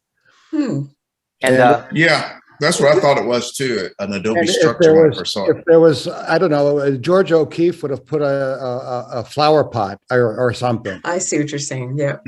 On the ship underneath. Let me also suggest that you take a series of these and make a series of 3 of these or 5 of these in different lighting and just come up with it. You know what I would do? Here's something like that. But you could take your camera and tell your family not to touch it. But take your camera, set it on a tripod in the bathroom, and tell them not to touch it. And take this same shot at different times of the day as the light's coming through. Morning, noon, you know, you could do it every 2 hours throughout the day. I was going to say the same thing. Yeah, and take this same shot as the light changes. So that would be an interesting. You could call it your skylight eclipse as it's going through. Yeah. Okay. Well, thank you. My skylight eclipse. So just for orientation, the far left where it's dark, I kept that dark, that's actually a wood, the wood part. So the texture you're seeing is actually leaves and moss and stuff on the skylight. Yeah. But that on the left is really the bottom. Yeah. Elsie, this photograph reflects how much you've improved in your photography and your eyes since you joined the club. Well, I think she should win the Ruth Gogol Award. You and Ruth have the best abstract stuff. Oh yeah. Ruth would be proud of your work. Ruth would be proud of this. Ruth would love this. If she was here, yeah. You asked me to, because we only had 2 people send in work, Mike and you, and you said throw some stuff in. And since I've been kind of on hiatus this year, I've been shooting, but I recently did a vacation getting back into diving after 2 years because of COVID. So I got I shot this, if you can see it. It'll come. Hopefully. There you go. Looking good. And that was shot in the Maldives back in April, early April. That's nice. I like it. I like it too. I like that formation. I crop it a little bit tighter. Yeah. Think about cropping it tighter. The only one I don't like, I actually thought about cropping this one, cloning this one out because it's 2 rays on so close. You get these weird shapes. It's not these clean shapes like this. It's, doesn't bother me. But doesn't bother me at all, Gennario. That was in the Maldives. So this is what I was rusty. God, I was rusty. 2 years not being in the water and because of COVID, man, I was rusty. Well, the texture of the water really helps it too. I mean, it's just beautiful texture in the water you got there. So it's great. I shot this at quite a distance because I was about 60 feet down and these guys right at the surface coming over a cliff edge.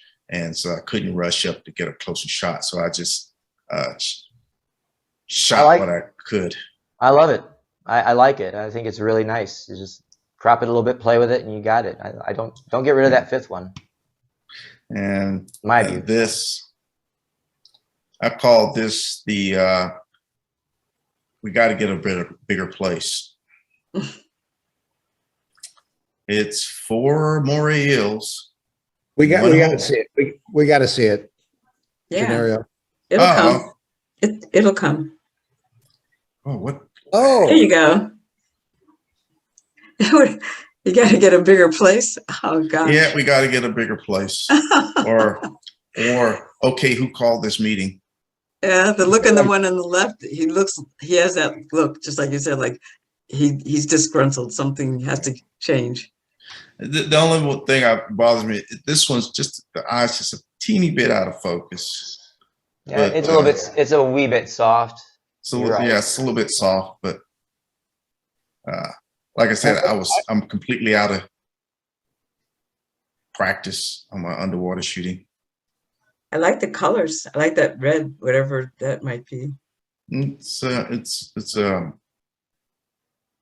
type of coral. Don't know which one. Okay, where'd you shoot this? This is the Maldives. Oh, okay. Okay, that's Spain. Is that off the coast? No, off the coast of India. Oh, thank you for correcting me on that. I Off the coast of India. think of the guy confuses my locations. Yeah, and the other thing I've really been concentrating on lately is infrared. So I've been shooting quite a bit of infrared lately. Actually, quite a lot of it. See, I wouldn't get those underwater shots, because I drowned before I got them. Is the next image up? Yes, it is. Yeah. Yeah, And it looks quite lovely to me. this was shot kayaking through the Okefenokee Swamp. So that tree's pretty predominant, but it's got beautiful colors. You got just straighten it out a little bit on the landscape. Yeah, the horizon. That's easy to do. That's nothing. You know that. But yeah, this is in a location in the Okefenokee called the Narrows that actually leads to the Seal, which is that dam, that kind of a dam. And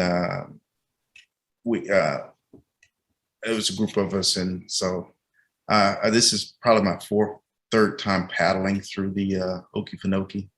And since we were paddling in the middle of the day and it was bright as all get out, I was like, I'm not even going to try to shoot color. So I just shot infrared the entire trip. Gennaro, I love the colors. It's almost fanciful. I don't know if this is a shot that's going to be the pay dirt shot, but it tells me that you're on the right track to getting a really cool shot when you go there with this technique. I think there's a lot of potential with this technique. That's what I'm saying.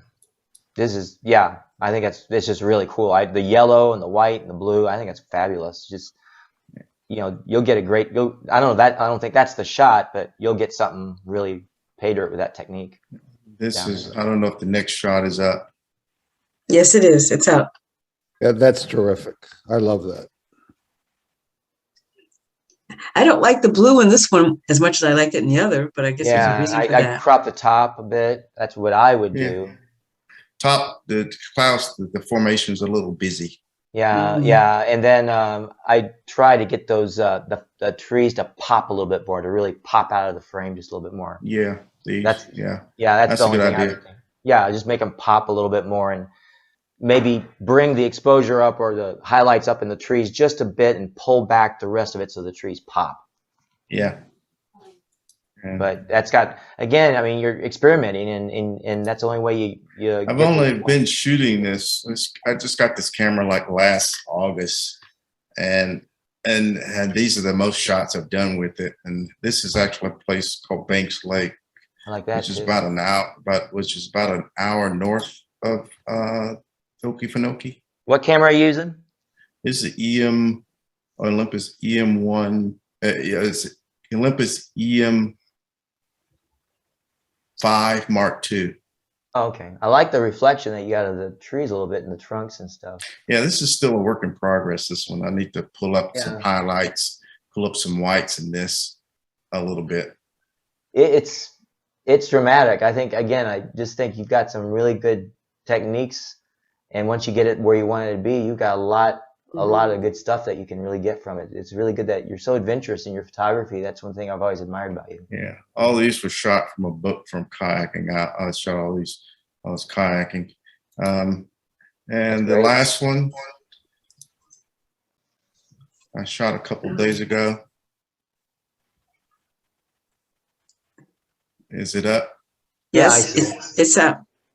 The cemetery. This is Oakland Cemetery. I thought so. I was just there a couple of weeks ago when they had that walkthrough or some kind of thing they had with some friends. Yeah, I've just been playing.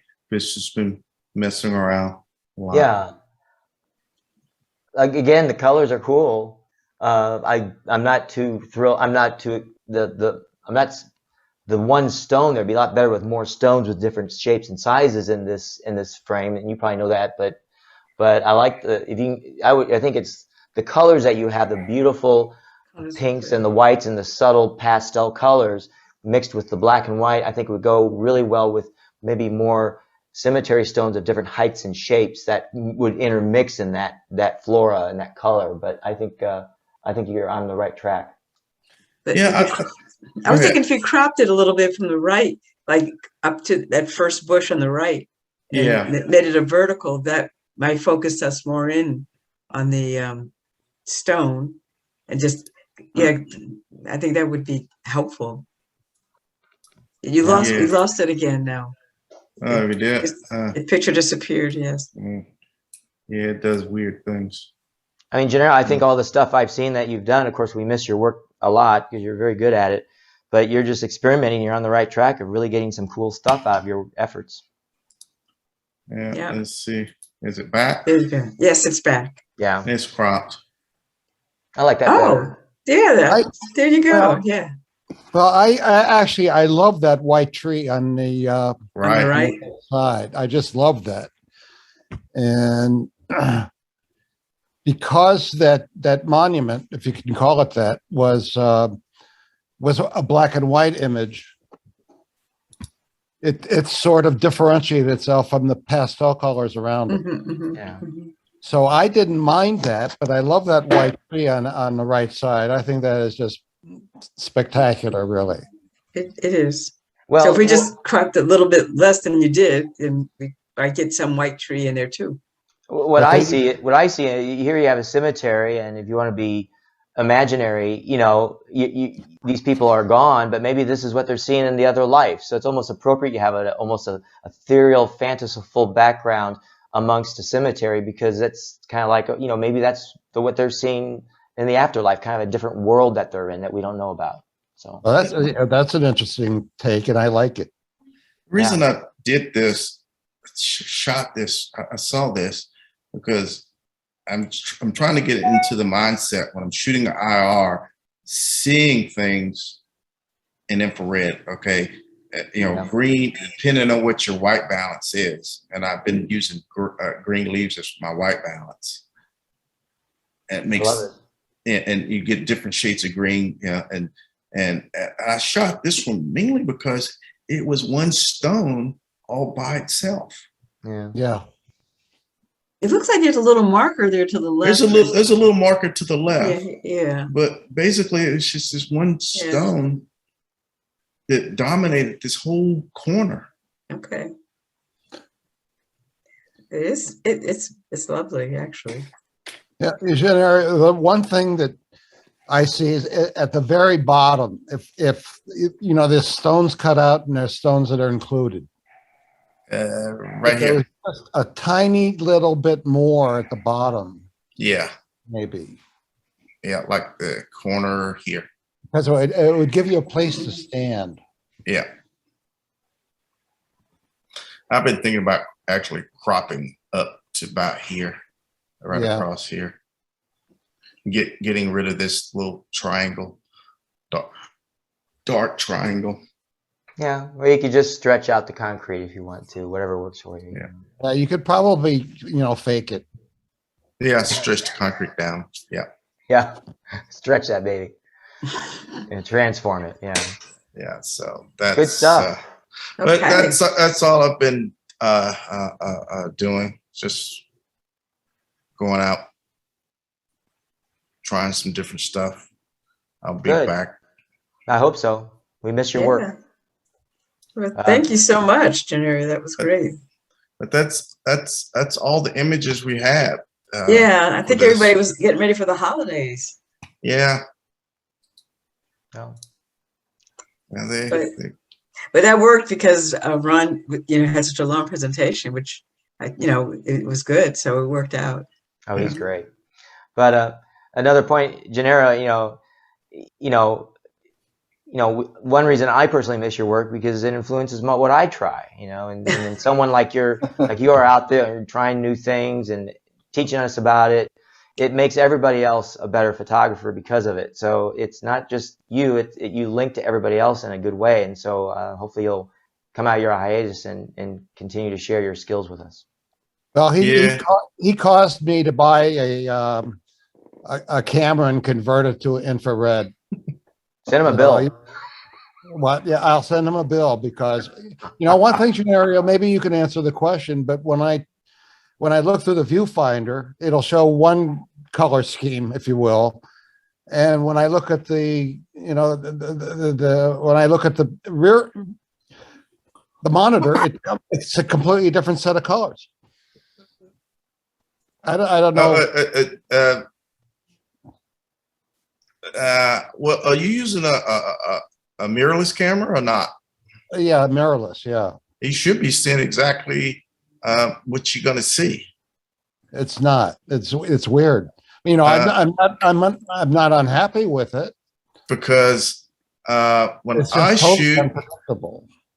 Because when I shoot, can you see this image? Not yet. No. This is in Oakland Cemetery. Oh, there you go. Yes, well, now we see it. That's a warm, cozy feeling shot. This is exactly what I see when I look through my camera. Not me, but it's okay. I don't mind. I mean, sometimes I luck out. This is exactly when I look through the viewfinder. This is what I see. It disappeared again. The image disappeared. Every time I think I click on something, there it is. Now it's back. Yeah. Yeah. When I look through my viewfinder at infrared, this is what I see. God. And the only thing missing in that shot is a vampire. Yeah, I'm gonna work on this shot. I like this shot. So well, actually, Mike's idea was fantastic. But yeah, you should be, if you have a mirrorless camera, you should be seeing.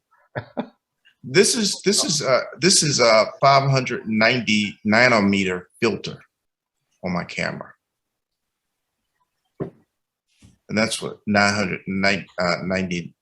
You get more red, more color, as opposed to what's your camera converted to? I have a full spectrum camera.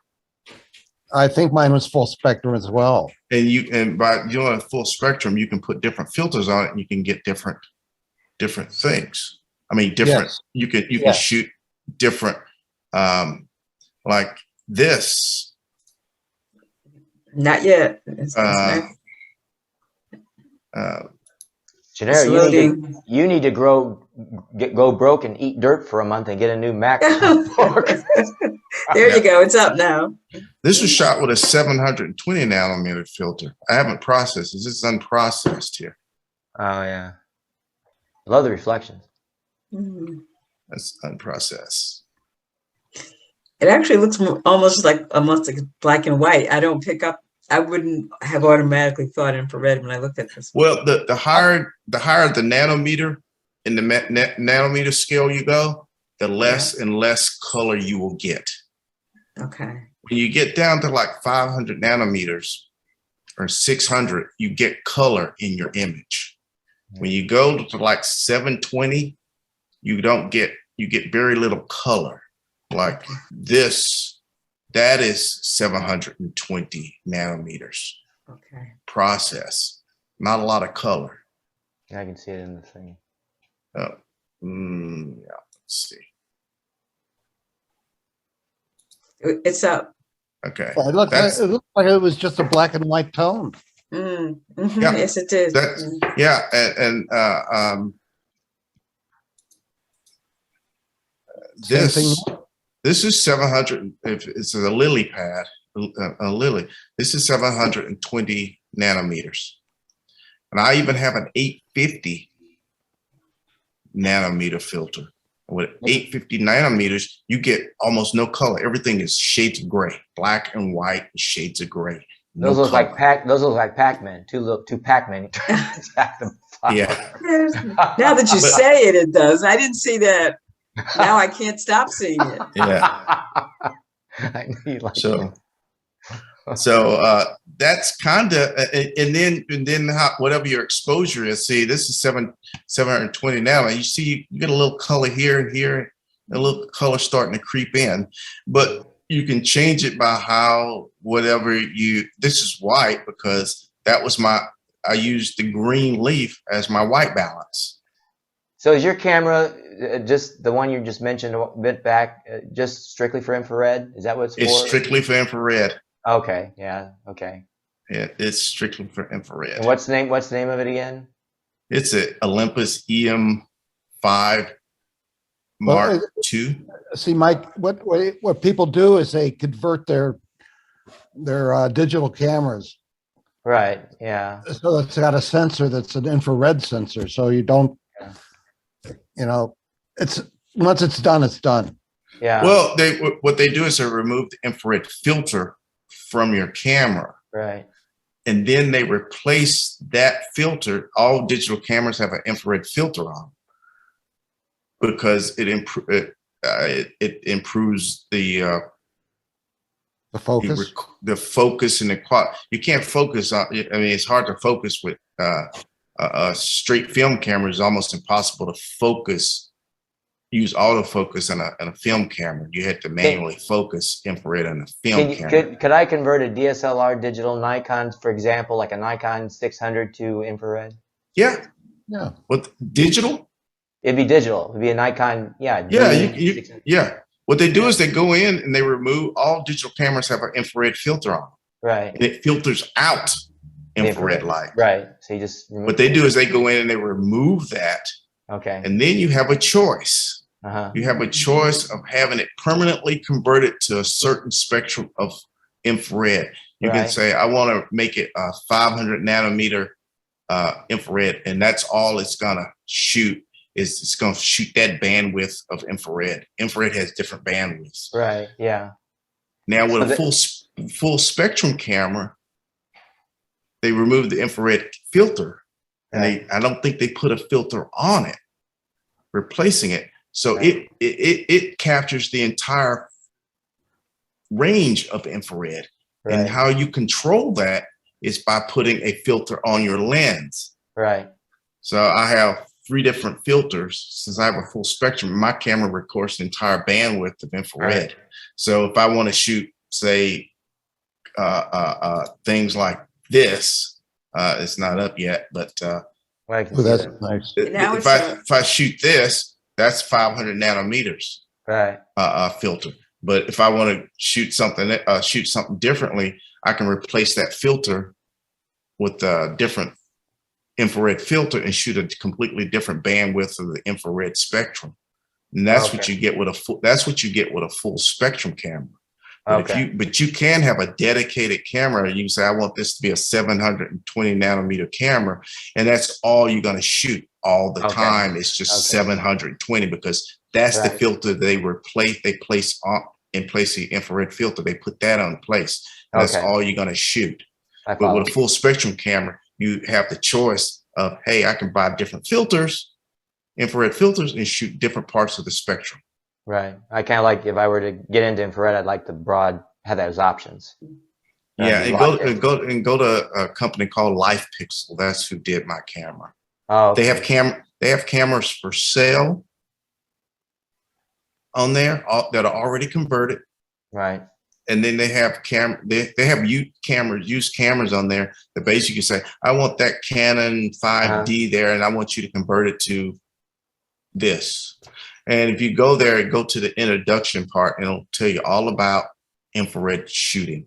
Yeah, what I did, Mike, was I went to the same company that Gennario is talking about, and I ordered an older Sony that would use my lens system, so that this older it's a Sony 6000 A6000. It's about what 8 years old. Yeah. So it didn't cost me very much. And the conversion was certainly reasonable. So I thought I'll go ahead and do it. And it's fun. Yeah, I might try that because I'm trying new stuff, so it'd be fun. I've never done infrared. I find it fun, and see, this is do this again. Where's the? I'm looking for. I think cemeteries look really good in infrared. I mean, I'm not a big cemetery person, but. Do this again. Whew. This is the site you go to. You can see that if it's up yet. Yeah, we can see it. Mm-hmm. And see, this is the different things. So they're shooting different parts of the infrared spectrum. Oh, okay, that makes sense. Okay, now, yeah, that's cool. That's helpful. And this is what I got. Is down here at the bottom, the full spectrum camera. Okay, I see. That's cool. So it is very cool. That's good information. And it's called Life Pixel. Yeah. And you go to Life Pixel and you go to Introduction. Well, actually, and you get hands-on you get some hands-on training too. Yeah, if you get a camera you don't even converted, need LSD. That makes it even better. Yeah. If you get a camera converted, they give you a free one-on-one lesson. Oh, that's good. So are they here in Atlanta or they're online? They're online. I don't think they're here in Atlanta. Okay. Not sure where they're located. Okay. And so you can shop and say, and these are the different. Oh, okay. So you can buy camera conversion services, converted cameras. And so you go there and you can say, they have cameras, you got a Nikon, and these are cameras that you can buy. Okay. That are ready to be converted. Oh, good. Okay. Or you can just buy your own camera. And that's what I did. I bought a used camera from Neil, and since he shoots Olympus, and then I sent it in and had it converted. I already got it. I got a Nikon D600, so D610 too. So I got extra cameras. But yeah, they have workshops, and it's really cool to see some of these people's work. They even have like a gallery on here, and it's just amazing. And it's just, it's not just for